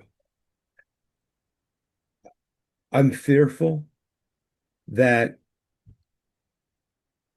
And they've done that about 100 times since then, just for the record. yeah, The ACLU stepped in when Rush Limbaugh's rights, medical rights were being abused and his HIPAA rights were being abused. The ACLU stepped in, even though Rush Limbaugh had nothing good to say about the ACLU. The ACLU has jumped in over and over again to defend the rights of conservative people and far right-wing people over and over again when their speech rights were being, and they've done it just as recently as like a year or so ago. and I'm fearful, Jim, that we're going to turn into a society where a segment of it would decry that, the fact they would do that. That frightens the hell out of me. Well, you should be frightened by the fact that we're turning into a society the where the government has been given the ability to legislate away an opinion that ostensibly supports the rights of people, and that opinion is being legislated away every single day. That the government has now been given the right to use the FCC to pull people off the air who are Oh, at least a little bit, tiny bit uh, oppositional to them, you know. But remember, the ACLU, over and over again, supported by left-wing people like me, continually will support the rights of people. There's a very clear line there. People's rights always have to be supported. People autonomy, people's person. Human beings thrive under being nurtured. Bad ideas thrive by being beaten and assaulted. Ideas are not people, right? So I remember that case. I was there and I was a volunteer for the ACLU during that case. And I know that one of the things that was really clear was that none of the members of the Nazi Party were allowed to come to the main offices because they were horrible. They were awful, awful people. It was also understood by the Skokie branch of the ACLU, by the way, which is populated mostly by Jewish people, that once the Nazis had the right to march, that they probably wouldn't, and they didn't. You know, um, the ACLU worked really, really hard to make sure that the American Nazi Party at the time was treated with all of the rights that every human being deserved in the middle of this country, mm. right? Every single right, every that they deserved, but that the ideas that they espoused were ideas that all of us were willing to discount and dismiss at any moment, because that's how ideas thrive. That's how you make a good idea. You challenge it, you beat it, you assault it over and over again, you know. So yeah, I have no problem with people espousing ideas. I'm totally frightened by the fact that people think that fighting for the dissolution of other people's rights is just a simple idea. And it's not, you know? Like you'll notice that people on the far right constantly seem to think that it's equitable for them to fight for example, during the Oberfeld situation, the understanding was that one of the rights secured by Oberfeld was going to be the fact that these families that had been married and that had adopted children would be accepted in different states, that it wouldn't be possible anymore for Florida to take your children away when you went to Disneyland because you were a gay couple. Mm. Before that, it was possible. They could do that. You went to Disneyland, you were a gay couple, you adopted some children, and while you were in the state, they could invalidate your adoption. That was real human beings with their real rights being taken away, right? When people advocated for that, they felt like it's just my opinion, you know? And at a certain point, having an opinion is very different than an attack on someone's rights. And people would notice it, for example, if there were organizations that were funded on the left that were fighting to get conservatives' children taken away. They would notice immediately. They would see, okay, because you're a conservative couple, we're fighting to get your children taken away. You know, they would notice that that's not just an opinion. That's an actual act of political advocacy. Mhm. An opinion would be, I think, and I do think this, I think people who are far alt-right wing torture children by raising them that way. That's an opinion, right? Advocacy is when I say, I think they should have their rights to have children taken away.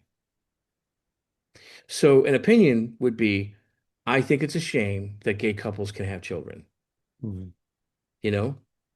Advocacy is, I think we should fight to remove the parenting rights of gay couples.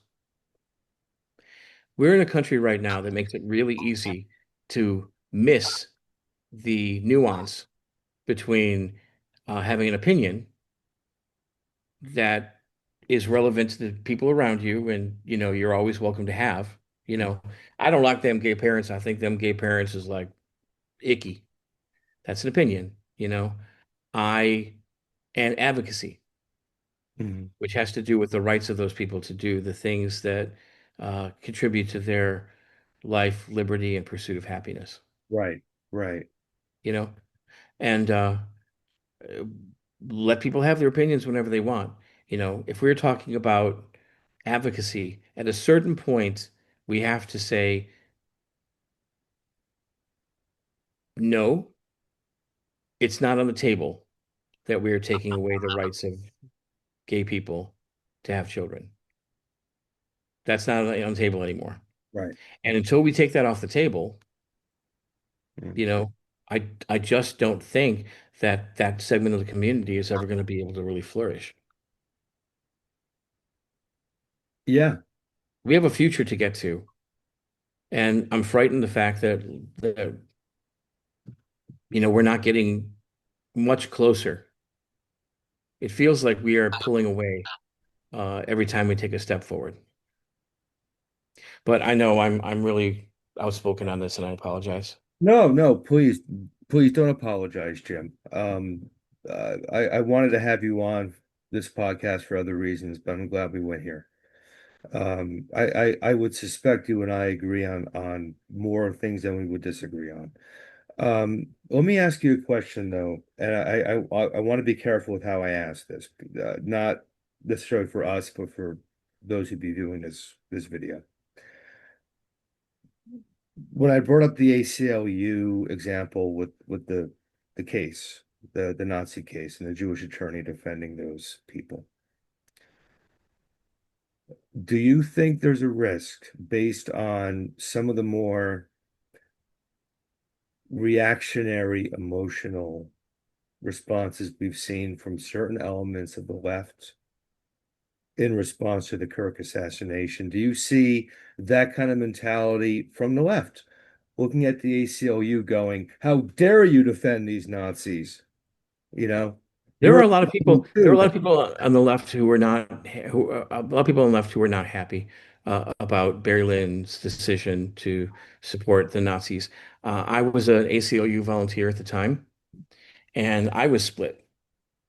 You know, uh, the truth is that Skokie is a heavily Jewish area. I have family that were in Auschwitz. You know, I have I lost a lot of family. And I personally think that a swastika is an actionable symbol. If you put a swastika on in full recognition of what's been done under that, you deserve a punch in the face. 100%. Under no circumstances do I think you should let someone wearing a swastika walk out of the room without a good, healthy punch in the face. And it's the same thing with the N-word. If you are a person who is remotely cognizant in the middle of the 21st century and you know what was done to people under the banner of that word and you choose to use it, you know, that is a violent act. It's a violent act meant to scare and cow people. And so one of the things that the ACLU had to battle with was that on one front, this is a free speech issue. You know, everyone has the right to assembly, right? On another front, it was the understanding of what does hate speech look like and why is hate speech so different than traditional free speech. Hate speech is meant to terrorize people. The job of hate speech is meant to tell people you are not safe. When a white person uses the N-word in full view, earshot of a person of color, what they're really saying is, you are not safe. I know what happened historically through this word. It can happen again. You are not safe. Mhm. When a person walks in a room wearing a swastika, knowing full well that there are people in there who would have been impacted by the Nazis, they're saying the same thing. You are not safe, you know? And if we're able to like read between the lines and recognize what this language actually is and what it looks like, you know, we should be smart enough to recognize that this is a very, very, very, very nuanced issue. The ACLU chose to take it, I think, because what they wanted to do is to make a point. They were not happy either that the Nazis were going to march. Nobody Would uh, was happy they were going to march. I think that people on the left who said, um, this is just, it's not free speech, it's hate speech, and it's meant to walk through, and the effect it's meant to have on people in that community, they could have marched anywhere they wanted to. They chose Skokie. And I'm not sure if people outside of Chicago recognize what Skokie actually is. Skokie and Lincolnwood are the most Jewish areas in the city by a lot, you know, um, by a lot. They chose those areas intentionally, and Skokie is populated by uh, Jewish people, people of Jewish descent, many of whom were actually impacted by the Holocaust in dramatic ways, right? So that's problematic. We don't notice that because we haven't been out of this country enough to recognize the fact that these are issues that people around the world deal with all the time. When I was in Rwanda the last time, uh, it was after the genocide. I was in Rwanda right before the genocide as well. After the genocide, there were people there who lived across the street from people who killed their children. And for people to advocate, uh, imagine this, walking down the street in a Hutu power shirt in Rwanda in like 1998. What do you think that means? It's not just like your right to wear a shirt, is it? It has everything to do with terrorizing people and making them think that something's about to happen again that happened. It has everything to do with cowing people, with making them live in fear, with forcing them to live in fear. So for people on the left who aligned with the people who said, hey, you know what? I don't think the ACLU should be doing this. I don't feel bad about nodding to those people and saying they've got a point as well. I chose to support the ACLU's decision. I know that some people chose to bail on that, saying this is not why I got involved. I didn't get involved so that this group of fucking wingnuts Mhm. could walk around and scare people intentionally. Yeah, I mean it's insane that the thought would even arise that someone would have to defend the concept of these fucking assholes marching, intentionally waking up that day. This is what they're going to do with their day, which could be their last, every Mhm. their last. They Think want about what to, when you think about too what's going on in this country right now. Uh, Statues are meant to be public art, right? I care very much about what public art's supposed to do. Public art's supposed to make people feel involved, included, inspired, right? It's not supposed to make people feel afraid. Mhm. What do you think a statue of Charlie Kirk in a black university or in a university full of people who are LGBT? What do you think that statue is going to do? Yeah, there are infinitely better candidates for a statue in a university of that nature. But that statue means something when it's put in places like that. And that's where they want to put them. They want to put them in colleges.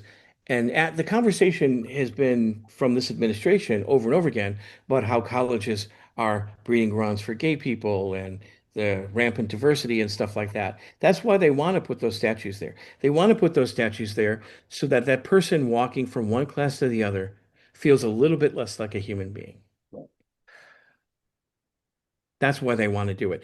The Nazis wanted to march in Skokie so that the people in Skokie could feel a little bit less like a human being, Right. you know? And on a certain point, they had a legal right to do that, that they had to be fought for. Mhm. But let's not miss the nuance of what was happening there. Let's not miss the nuance of what a Charlie Kirk statue means. Let's not miss these nuanced situations that are going to make people feel like the issues surrounding their very important primal rights to be an equal human person are never going to be at rest. Well, I think there should be a very instinctive knee-jerk shudder, and more than that. When you said the word, oh, college breeds diversity. It's fucking supposed to. It's supposed to be a marketplace of ideas. These conversations, like the one we're having right now, should be a marketplace of ideas. It's supposed to be diversity. That's a good thing. That's Mhm. kind of why we're here. Anybody who would have an issue with that is immediately suspect to me. Yeah. Regardless of how I feel about, yes, the other side, supporting free speech. Personally, in my heart, what the fuck? We've gone past, I agree, we've gone past this already, or at least we should have. Well, So what people don't realize about there's a very different way that the left will respond to speech acts as opposed to the right. First of all, the left is very aware of the difference between advocacy and opinions. They have to be Mhm. because there's a lot of people whose rights will be impacted from that, you know? And so what you will never hear from the left is someone saying that guy shouldn't have the right to talk. That guy, should have his right to get married dissolved. That guy should not have the right to have a visa. That guy should. That's not what comes from the left, right? Because they understand that that is advocacy, and I can't advocate for a human being to have less rights than me. That's not the job of leftism. It's not the job of what this communication is meant to be. I can say he's a horrible human being, and I'm not going to buy anything from him anymore. So what you'll notice is that no one on the left says, "Hey, someone should make J.K. Rowling books illegal," or "Someone should remove her visa so she can't travel," or "Someone should." That's not what's being said. What's being said is that I'm not going to watch the new Harry Potter series, you know? And Yeah, what I find really interesting is that for generations, we've been hearing from libertarians how there is a market response when people are behaved like monsters. And that market response is to not participate in what they have to offer in the marketplace, right. right? Now, when people on the left do that, it's called cancel culture and they insult it, right? But all cancel culture is people saying, I'm not going to participate in buying J.K. Rowling's books because I think that where she puts the money is ridiculous and she has horrible ideas. I'm not going to fight to see her put in jail or to see her killed or to see her rights diminished in any way whatsoever. I'm just going to not put this $10 in her pocket today. Well, we have to acknowledge, Jim, and if we're going to be fair about this conversation, we both have to acknowledge what we've seen in the last week and a half. The What self, I've seen may be different than what a lot of people have seen because I haven't seen a single person saying, "Yay, I'm glad he was shot." I That's have, not what I've seen. I Well, have. I haven't. And I am surrounded by left-wing people, and I haven't seen anyone saying, "I am very happy that he was shot."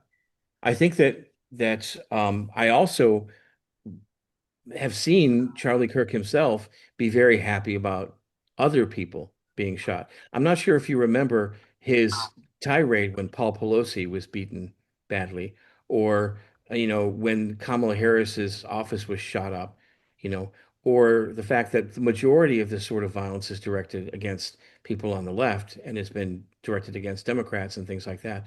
And I'm not sure if you remember what he had to say when Gabrielle Giffords was shot, you know.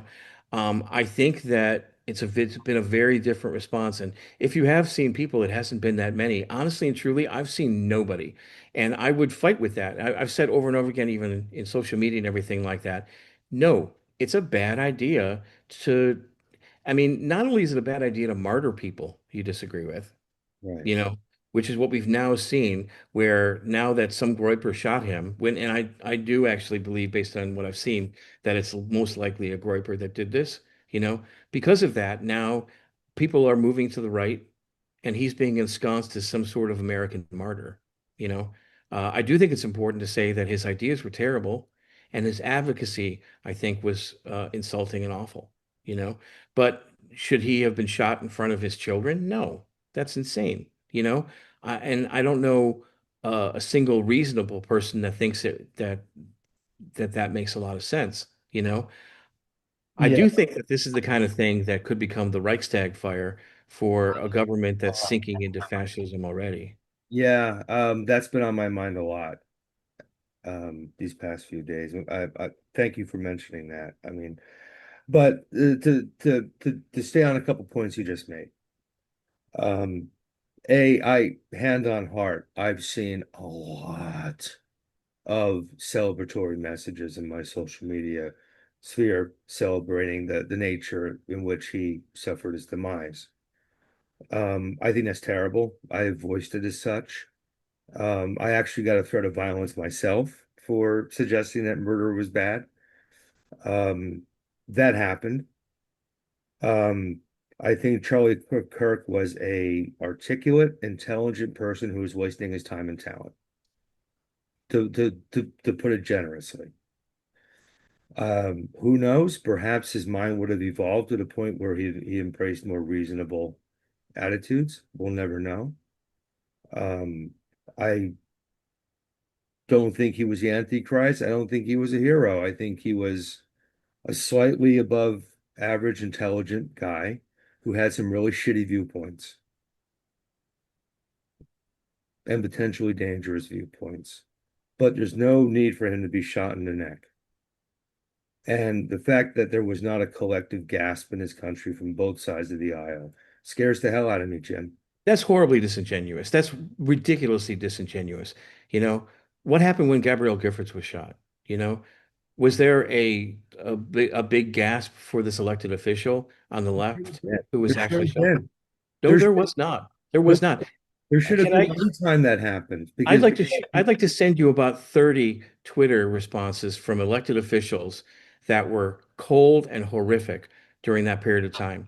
And one of them, I mean, honestly and truly, the way Charlie Kirk responded to that was horrible, you know? And Should have been you taken and I away. may have seen something very different. I didn't see people celebrating this. I saw people being very clear about the fact that here's a person who just the week before that had advocated for Biden getting the death penalty, a very severe, very extreme person who had been working very hard to remove the rights of a lot of people, who was participant, the way our president is, in the rhetorical culture of political violence, who had that violence meted out on him. It was not surprising. I don't think things like this are going to be surprising. I think when people get up and they talk about who's an abomination and who should have Nuremberg trials and who should be put to death, I think when it's that much of their conversation, they're riling up audiences to do things. And so I don't think it was terribly surprising. But I certainly don't own a gun. I don't advocate anybody getting up and shooting somebody. And if we look at at the amount of gun violence, it's overwhelmingly right-wing violence that we're talking about. And that's something that I've been like fighting against for a very, very long time. I did an experiment on Facebook a couple years ago where I tried to buy a gun. And I went through some communities of people who are part of the problem, I think, is that we think of guns as being freedom in this country. Gun equals freedom. And I went through communities. I was very clear about the fact that, like, I don't have an FOID card. A Muslim family moved across the street from me. I feel scared. I want to buy a gun. And I had, on gun boards, I had hundreds of people willing to help me buy a gun. Hmm. You know, I think we have huge problems with political violence in this country. And I think it's being conflated and fucked up by the fact that now there seems to be uh, an entirely different set of narratives around gun violence in this country that than I was used to when I was growing up. I think it's very possible to believe that we're in the middle of the second Civil War right now, that what's happening is that we have people on the far right who every day get up and vilify higher education and schools and things like that, while another group of people get up every day and fight for unabated gun rights, no matter what. While we have people on that side as well getting up every day and fighting to remove funding for mental health facilities, over and over again. And then people on this other side ramping up, people, the same people ramping up like political rhetoric and people like Trump posting on his fucking like Truth Social page pictures of Joe Biden being put into the back of a truck with his hands and legs tied up. You know, that all that stuff is adding up to something, and I think what it's adding up to is cell-based violence, where there are people here who are talking, and there are people here who are doing, and they don't necessarily do with each other. They don't talk to each other and everything like that, but they're talking through the media, and the media is facilitating that. And so what's happening is that we're in a situation right now where the people who are shooting up schools and shooting things up, they're going to interview the guy who did this, and it's going to be a word salad. He's not going to understand exactly why he did this. He's going to have some weird conflation of Nick Fuente's views about things and about how he had his reasons, but none of it's going to make any sense. He's being driven by parts of what's going on right now in our upper administration, where they're making it very clear how they want people to react to things. I mean, Donald Trump got up and asked his Second Amendment people to get up and take care of Hillary Clinton. You know, these are things we can't forget. I mean, during the this insurrection on January 6th, what was Donald Trump doing and how was he fomenting this entire thing? People were killed during that. We're in a situation right now where it's impossible for me to believe that we're not directly in the middle of the Second Civil War right now, but it's a kind of warfare that we can't fight because no matter what, they're going to say the problem is we don't have enough guns. The problem is blah, blah, blah, and everything like that. No one's taking credit for this, but we know exactly who's doing it. We know exactly who the gunmen are. Look at the statistics. If someone gets up and shoots somebody with a gun, what are the chances that they're actually not going to be a right-wing person? It's really low statistically. And you know that, you know, we're in a situation right now where we can sit here and say that this is all this permeating problem that's happening from all sides, that's happening from everywhere. I think that this is how this war is being fought. And every war that's fought on American soil, every consecutive war that's been fought here has been fought with new means, new methods, right? And we remember that what the natives in this country taught Americans about fighting the Revolutionary War. We remember how we learned how to be sneaky. You know, we learned all about the different methods of fighting that happened during the Civil War and how that led to what actually ended up being the result. We learned when we fought in Afghanistan all about wars that were held between asymmetric sides and about how cell-based warfare ended up being the way. You know, people in Al Qaeda, they didn't talk to each other. You know, they communicated very much through news stories in the media and things like that, you know, and everybody knew exactly what they were mandated to do. They knew what they were supposed to do, you know. These shooters, they get up in the morning, they know what they're supposed to do. They knew who the bad guys are, you know, and it's politicians, and that's going to be both sides at the end of the day, because right now it's that Grover Norquist strategy, which is the government's bad. You know, that's why everyone's all excited that Trump is tearing the government to pieces, you know, because they think a smaller government is essentially going to be more freedom for them. And all he's doing is removing the parts of the government that serve people, you know? So it's going to be members of the government, it's going to be schools, it's going to be traditional black churches and things like that. And the people are going to walk away, and everyone's going to think that that's a single solitary act that doesn't mean anything, and it's not part of a bigger war. And eventually, we're going to figure out that what the second Civil War looks like, and we're going to lose it. You know, the people who aren't picking up guns and going to fight are going to lose it, and the win is going to be what you saw. Remember after September 11th, what happened? For a few days, people were really nice to each other where I was Yeah, living. and then what? We all went to shit. The world went to shit because everyone decided that being afraid of everyone was worth giving up every right they had. So I'm not sure if you're noticing this, but if the project 2025 that we've been talking about, right? Um, it's very clear they don't want colleges to exist. So, what happens after colleges are shot up over and over again? And after every college shooting, more and more people leave the school environment and they go for homeschooling. You know that statistically, right? So, what happens after colleges are defunded completely? What happens after colleges are forced to carry statues of people who ostensibly fought against the rights of the people who actually go to those schools? What happens when the people who are protesting at those schools are gagged and they're not allowed to protest or do anything or speak their voice at all, and they're worried? What happens when all the HB2 visas are actually they go from a couple grand to $100,000 and no college student can ever afford to come here to go to college ever again? What happens after that? You know, these colleges are going to close. You know, that is what the future for Republicans look like.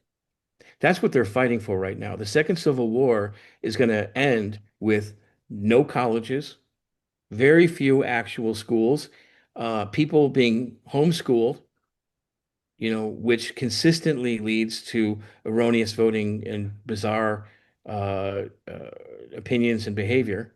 You know, there's going to be no oversight for homeschooling because there's no Department of Education. You know, we're in a situation right now where we're watching something happen that in the future everyone's going to think we're idiots for missing. And it was outlined in Project 2025, and no one bothered to, hold their feet to the fire and say, this is what you're doing, you know? But over half of that document has actually been accomplished already, you know? I'm terrified. And I'm not terrified because of one incident here or one incident here. I'm not terrified because many people don't know how to qualify their feelings about someone being shot. I'm not terrified because of the fact that left-wing people choose not to buy Harry Potter books.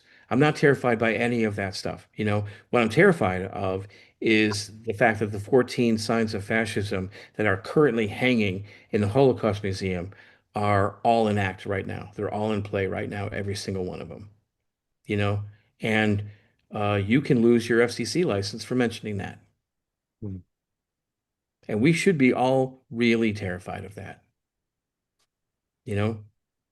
Charlie Kirk is going to be a weird little footnote in history because here was this person, obviously a very well-dressed, very handsome, very well-spoken person who uh, even just, I I get called out for hate speech for just quoting him. Hmm. Hmm. These are the things he said. You know, I don't know how to sanitize the fact that he thought that Biden should get the death penalty. What should Biden get the death penalty for? When under what context would he possibly have said that? I'm He not said, saying that he said it. I'm sure he did. I'll send you the video. He said that Biden was a doddering person, a simpleton, and probably should have gotten the death penalty. Here's the thing: a lot of people talking about Charlie Kirk in this country, like I have family members who were like, he preached love. All right, I'm going to send you 30 videos because I've listened to a lot of Charlie Kirk's show, a lot of it. Because when someone said, "Hey, did he just say that trans people are responsible for inflation?" And I'm like, he couldn't have said that, could he? You know? And I go back and listen to the show for context. Yes, he did. He said that trans people are all responsible for inflation. You know? Could he have possibly said that it's part of God's perfect law to stone gay people to death? I went back and listened to that, and I'm like, yes, he did. Yeah. And there's some interesting nuance to that because someone was saying, hey, you know, in the Bible it says to love each other. And he says, well, if you look at your Bible, it also says, you know, this particular passage. And to understand, you have to read that to understand what God's perfect law in regard to sexuality really is. I don't know how to parse that any other way. I don't know how to parse that in any other way as him saying, this is God's perfect law. Why don't you read this part where it says stone gay people to death? You know, I know everyone's like, oh, you need context, you need context. There's surprisingly little context you really need. When you look at a show and you're like, you know what? I can get context all day long. But he was advocating for some pretty horrible stuff. All right, now to go back to what we were talking about earlier, when he's talking about if someone were to say, gay people ick me out, I don't think that should happen. I don't think anyone should be gay, you know? That's an entirely different conversation than the government should not allow trans and gay people to teach or have children, Oh, fuck yeah. right? So it's a very different conversation. That second one is actual political advocacy, right? So think about the religious people who are under this umbrella of uh, you know, tax shelter of not of being a religious organization, so they're not taxed. Think about how many, when you listen to them, think about how much of what they say is a pure opinion versus political advocacy. Right. And a pure opinion, we're not used to even hearing that from them anymore. Pure opinion would be if you are a Christian,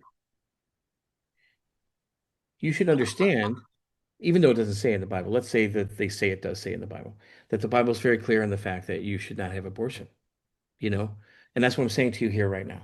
You know, that's very different than advocating for laws against abortion, you know, but consistently, that's what we hear.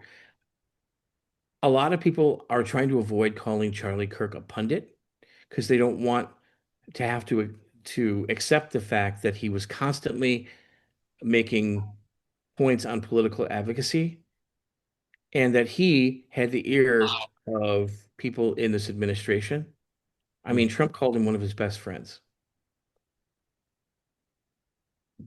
So I think when it comes right down to it, I'm afraid about a lot right now.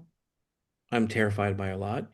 And I don't think the left is even coming close to. I mean, what's the far left in this country? The far left in this country is like, I think people should have health care, no matter who they are. I think that everybody should have a house. That's what the far left looks like. The far left is not taking up arms and shooting people. The far left is not getting out there trying to remove the rights of people. You know, I mean, hell, the Democrats are, powerfully centrist right now.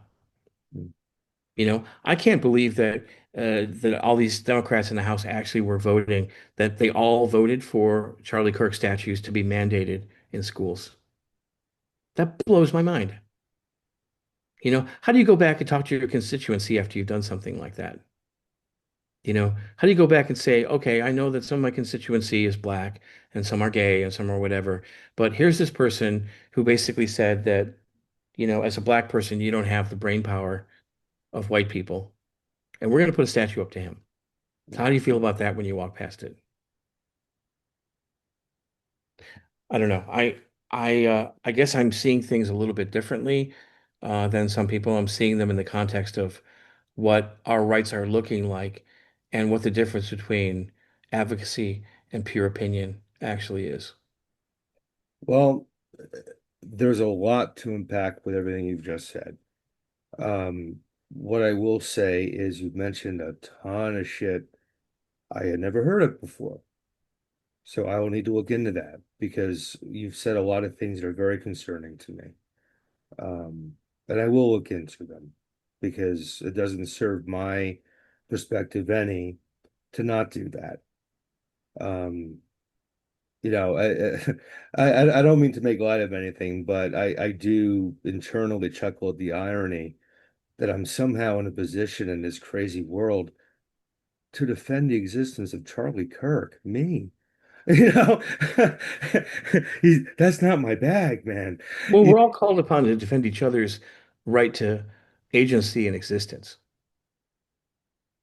That's the very least of what we can actually do. We're all called upon to actually do that. When Matthew Shepard was killed, right now there's this conversation about Trey Reed. Black men don't traditionally hang themselves in public from trees. We know that every lynching in this country started out being called a suicide. We know what's about to happen. It doesn't take much to understand what's going on here. And it doesn't matter, it shouldn't matter politically where you sit to defend the right to agency and existence by another human being, you know? And I would defend like people like Charlie Cook's right for agency and existence. And that's exactly what the ACLU was doing when they fought for Rush Limbaugh's right to medical privacy. They were saying, hey, you know what? He's a dick, but he has the same rights as anybody else does. And the right to medical privacy, the right to exist, the right to agency, you know. One of the things that's blown my mind constantly is how many people on the far right will actually argue against their own group's rights to do certain things. Ann Coulter will consistently argue against the rights of women to vote. How can you be a woman and argue against the rights of women to vote? What a weird thing. I have tried many times to understand Ann Coulter. I've read her books. I've watched her speak. Mhm. It's a tough one, man, because you don't know what planet she's on from moment to moment. I mean, Well, my talk. understanding of her is the same as my understanding of where Rush Limbaugh was and things like that, which is that um, remember that the job of people on the left is to progress things to get to a future. And the job of people on the right is to drag us kicking and screaming back to the 50s, the 60s, the 40s, the 30s. The job is to move backwards. So there are certain people like Ann Coulter and Rush Limbaugh that don't serve any other purpose except to stop forward conversation. And people like that too. People on the far right who will constantly say, well, I don't know about that. I need to see your source on that. I need to see this. They're not arguing fairly. What they're doing is trying to stop the conversation. Now, if we have a conversation about the rights of human beings, about if we have a conversation about due process in regards to migrants, if we have a conversation about any of these things, um, uh, the only way to get to justice is by moving forward. The best way to flummox the entire conversation is to just stop it from happening. And that's what people like Ann Coulter and Rush Limbaugh did. Ann Coulter would get up and she would say something. She would say a paragraph. In that paragraph were eight things that were fundamentally wrong. And it stops the conversation in its tracks. Because what are you supposed to do? You're supposed to refute eight different things before you move forward. You know, Right, right. I think that I always think to myself that you're on the side of history if your job is to move forward through history. Yeah, Is to get away from the bad things, the truly evil things, to learn about them, whatever you can, and to move forward to fix them. yeah. You've said some tremendous things in this conversation. So I thank you for that. One thing I want to go back to earlier in the conversation, we were talking about the general sort of listening to the other side part of this conversation. And you'd mentioned about how, we're revisiting the same thing every 10 years if we keep doing that, which I thought was a brilliant point. Very well made point. It reminded me of something that happened to me 20 years ago. I was very lucky. I had a conversation with Larry Flynn. And we got into talking about politics. And this was during George W. Bush. Mhm. I thought things were polarizing then, my God. Um, but I asked Larry because we got into this political discussion. I said, what do you think about the idea of these alternative political parties coming up, these different voices, so it's not just, chocolate and vanilla, black and white, Republican, Democrat. And I believe he referenced Italy. He said, you look at countries that have multiple political parties, nothing gets done. He said some things have to be one or the other. And it didn't sit entirely well with me at the time because I'm all about, hey, there's, splash some nuance on the wall. We'll see what happens. But when you made that point, it reminded me of that conversation I had with him many years ago. And I think you're both right to a large degree. I think that's a very strong point you've made because you don't want to keep, it's like there's a joke about, not to bring up someone else who we can go off on a tangent about, but Jordan Peterson. The joke about Jordan Peterson is when he debates, it's like, let's talk about this. Well, how do you define that? Well, let's define. It's not a joke. It's You him. look at your own asshole for 10 years. You're not doing Yeah. anything. You'll be like, so you're a Christian. He goes, well, how can you say that? Why would you? I'm like, because you spent the last 20 years telling everyone you're a fucking Christian. Can we Right. just move past that? But yeah, his job is to stop the conversation. That's his sole Perfect job. thought. Yeah.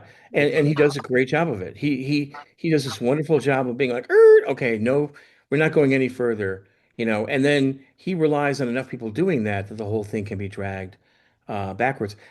I have no doubt that we will need, I don't love the two-party system, and I think a lot of this comes down to the fact that we have a constitutionally mandated method of voting that always results in a two-party system. First past the post voting always results in a two-party system. The job of it is supposed to be to um, remove uh, candidates that have too similar views so they don't cannibalize each other's votes. Mhm. That's meant to be the job, right? But other methods of voting do that better.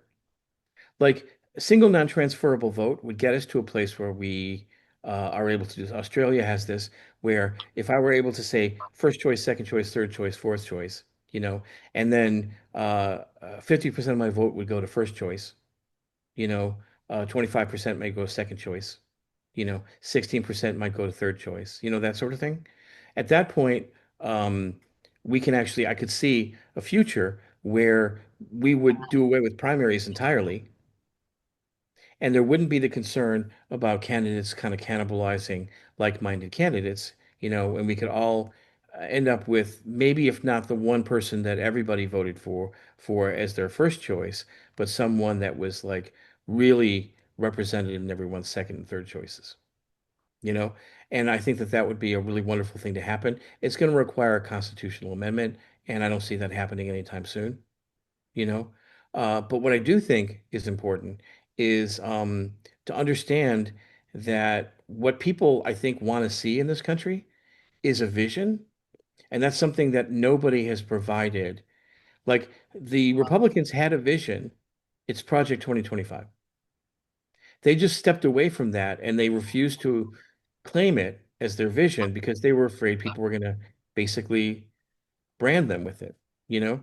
And they were able to say, oh, that's not really what we're talking about. We're not really doing that. And then they come to power, and every person who is in 2025 who is an author is now in our government, including JD Vance and all these people. And over half of what's reflected in the document has now happened already, I would like to see my side, which I don't see right now. Our government is full of very, very far alt-right people, some right-wing people, some centrist people. I don't see the left in the government at all. And I see little bits and pieces like Alexandria Ocasio-Cortez is the closest they see. Ilhan Omar is possibly the closest I see. I would like to see the left well represented. And I think that means creating a vision that people will understand. And to me, the vision is Star Trek world. We'd like to get to Star Trek world. And Star Trek world is really, really clear about a lot of things, which is that every person has value, infinite diversity and infinite combination, is something that we strive for. And the understanding that human beings are resources, really, really effective resources. They're not drains, you know. Um, it would take very little for us to manage this economic system in this country so that everyone had what they needed to survive. And once we did that, we're now clearing the way to create as brutal a capitalist overlay as we might possibly want.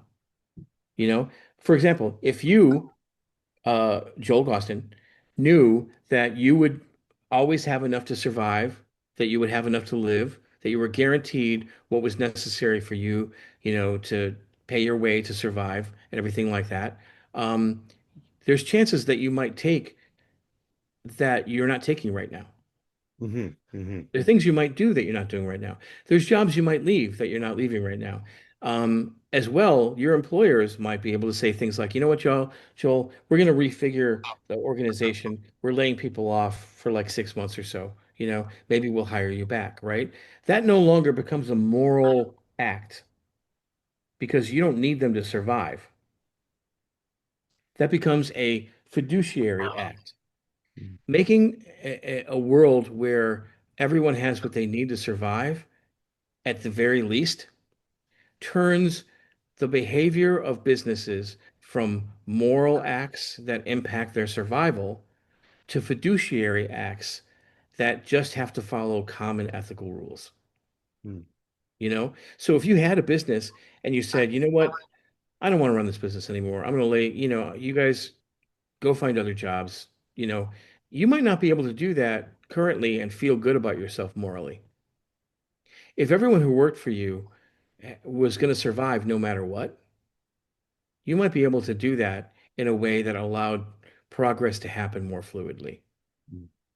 We know these things. We see how things behave all over the world, right? And we're also in a situation in this country right now where the end result of our behaviors are the final go round on the game of Monopoly. I mean, you know what happens in the final, one person has everything, everybody else is poor, and they win. Monopoly was a game as a game was invented by a woman to demonstrate the dangers of the rentier economy. Mm. And it does a really good job if we watch what actually happens, We can solve that problem. We know enough to solve that problem, you know? And the active graph that looks like this right now, where it's like whoop, you know? It can look very similar with just a little taken off here and everything else raised a little. That's it. Yeah. It would take very little to actually get people to make sense of that. At the end of the day, I would like to see an actual left-wing party. I would like to see people with a vision. And I think that the vision of we're trying for Star Trek world, where people work, but not out of need or greed, where we specifically try very hard to get the most we can in the most human way possible out of science. And we start learning some of the things we should have learned by now. Like we had some responsibilities to learn some things. Productivity has gone up so dramatically since the 60s in this country that right now we're experiencing this thing where very shortly there won't be enough labor for people to go around. We're terrified of that. Like you and I are terrified of losing our jobs to AI, right? Fundamentally, AI, the way it works, is supposed to be a productivity tool. We're terrified of losing our work because our labor is connected indelibly to our survival. By the time this happened scientifically in history, technologically, we should have figured out the social advances that let people survive without labor. But we didn't. We never did. We never figured out how to prioritize people over gross labor and to make it possible for people to live when they're in between jobs or when they're not working at all. You Mm. know, because of that, we are going to fail. And we've never done the things that we should do in terms of like labor abatement, right? If 1%, here, how about this? If 10% of 1% of the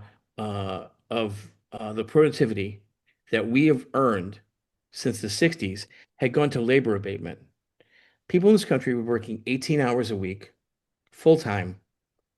That would be the full time week. And uh, and unemployment would be at zero.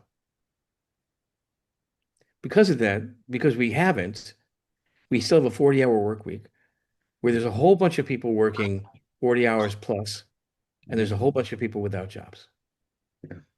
you know, and no one's being paid enough. There's that triangle too that says like if I have job security and I have a little bit of expendable income and I have time, everything I do is good for the economy.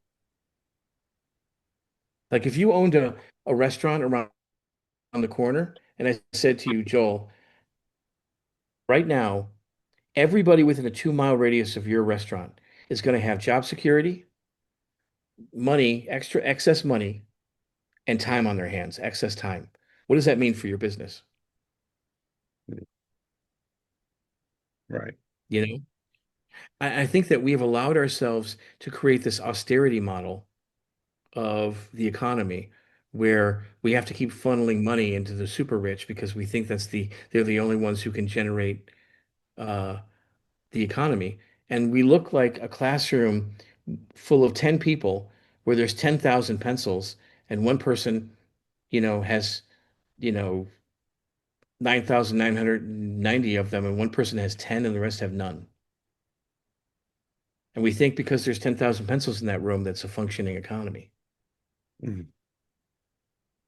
So, as far as the systems go, we don't have a left wing in this country politically.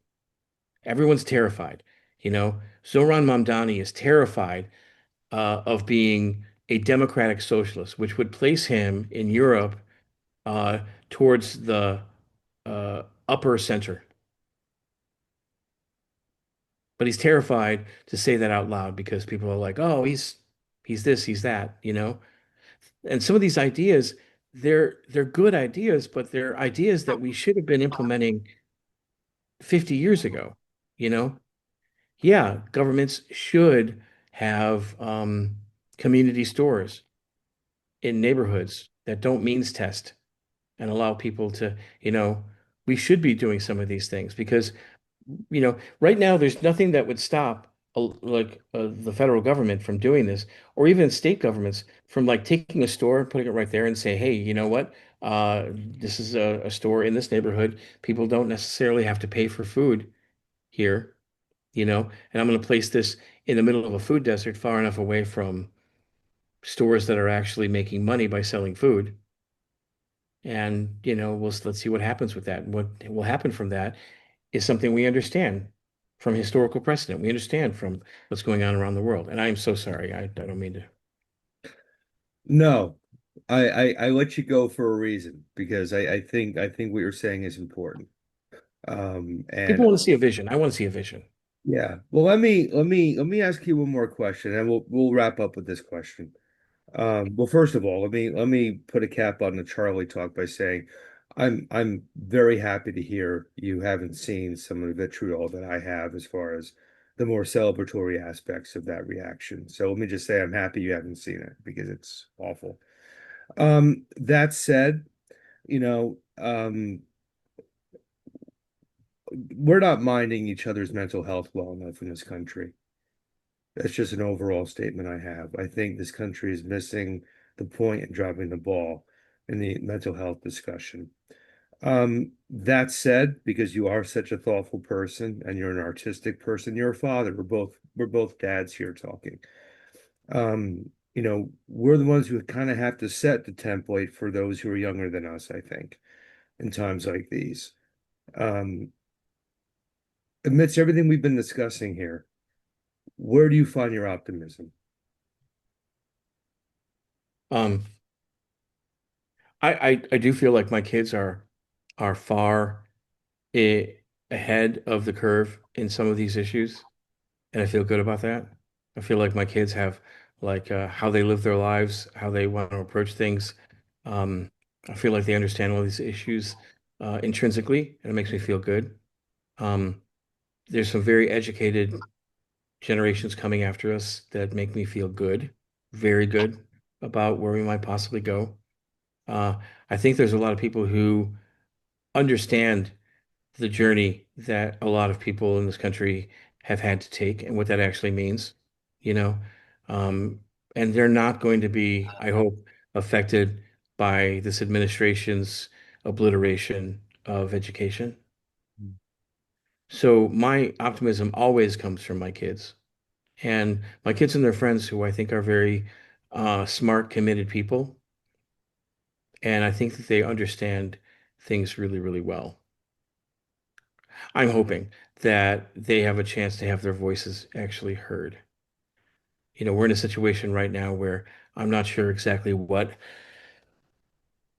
uh, what the voices next year are going to sound like and who's going to be afraid to say what.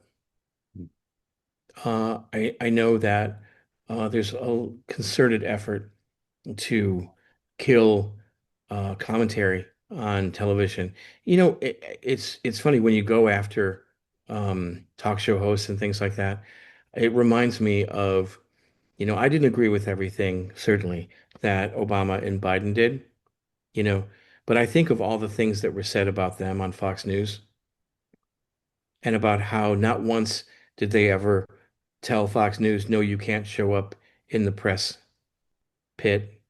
And no, I'm not going to ever use any pressure to make you stop saying that.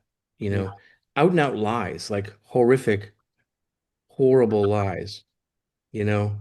And there was never any sign from the administration that they were taking any kind of vindictive action against them.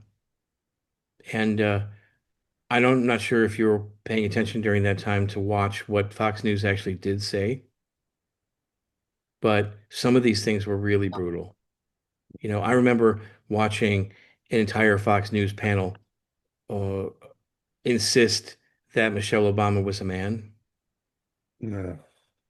you know, a transgender man, and that there's evidence that Obama is gay and that there were parties in the White House and all sorts of stuff, things that were absolutely horrifically untrue, you know, and a lot of that stuff there was not even a response to it, not some sort of weird Twitter flame out in the middle of the night, not an FCC, you know, ticket, Mhm. not having someone fired or let go or anything like That that.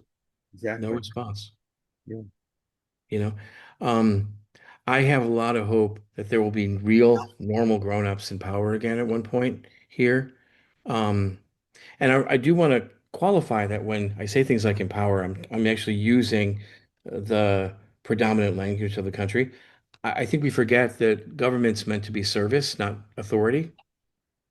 You know, that I'm not looking for someone to tell me what to do or to exercise some sort of like massive, creepy authoritarian power.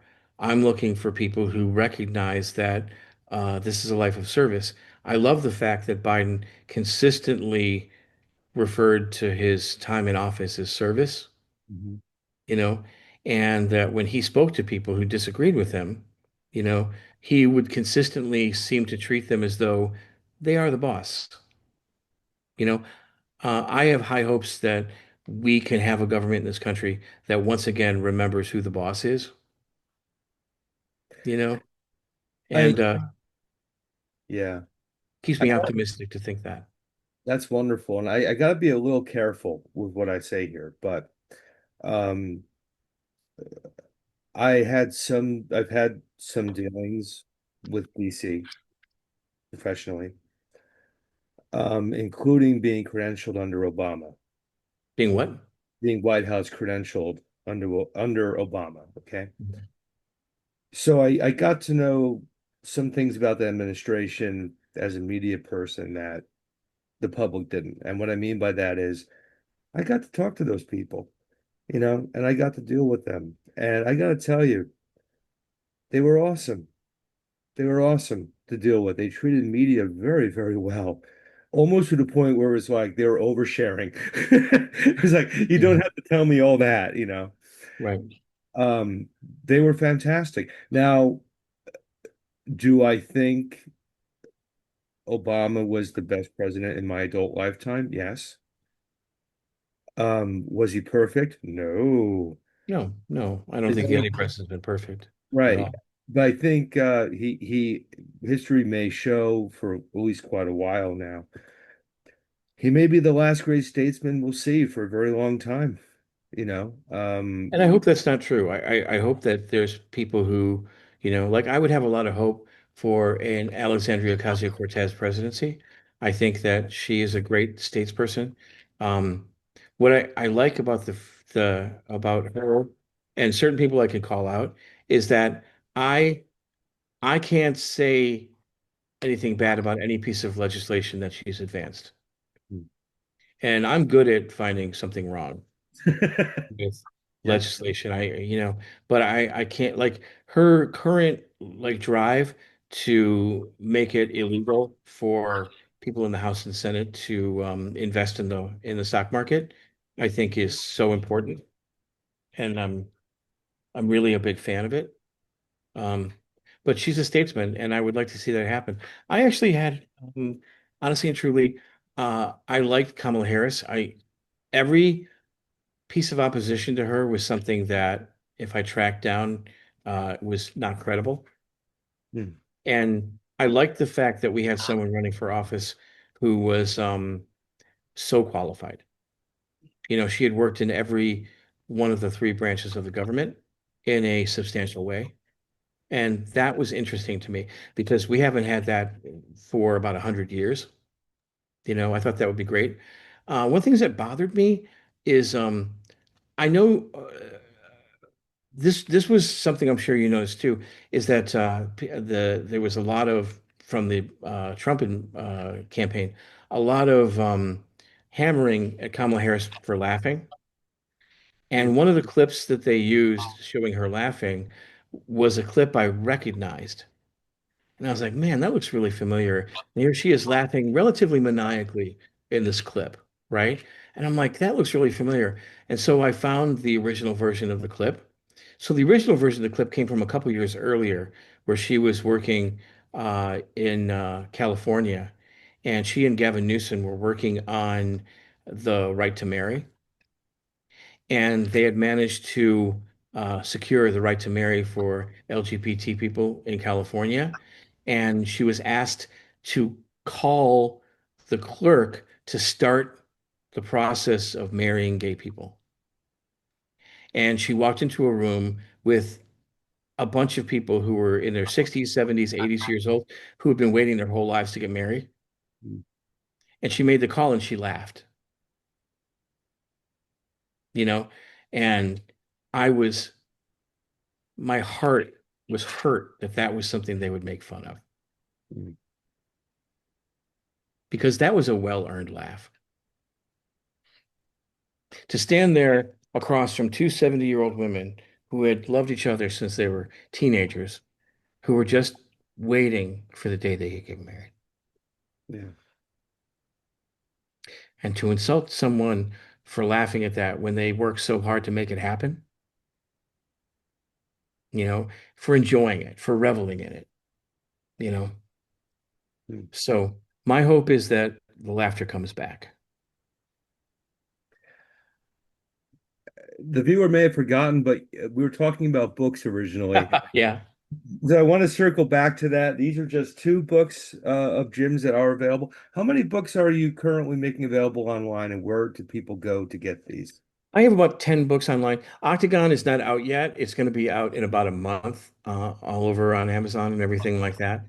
But on my site, Pulse Black, I have books there, and I every once in a while will make PDF downloads free and things like that.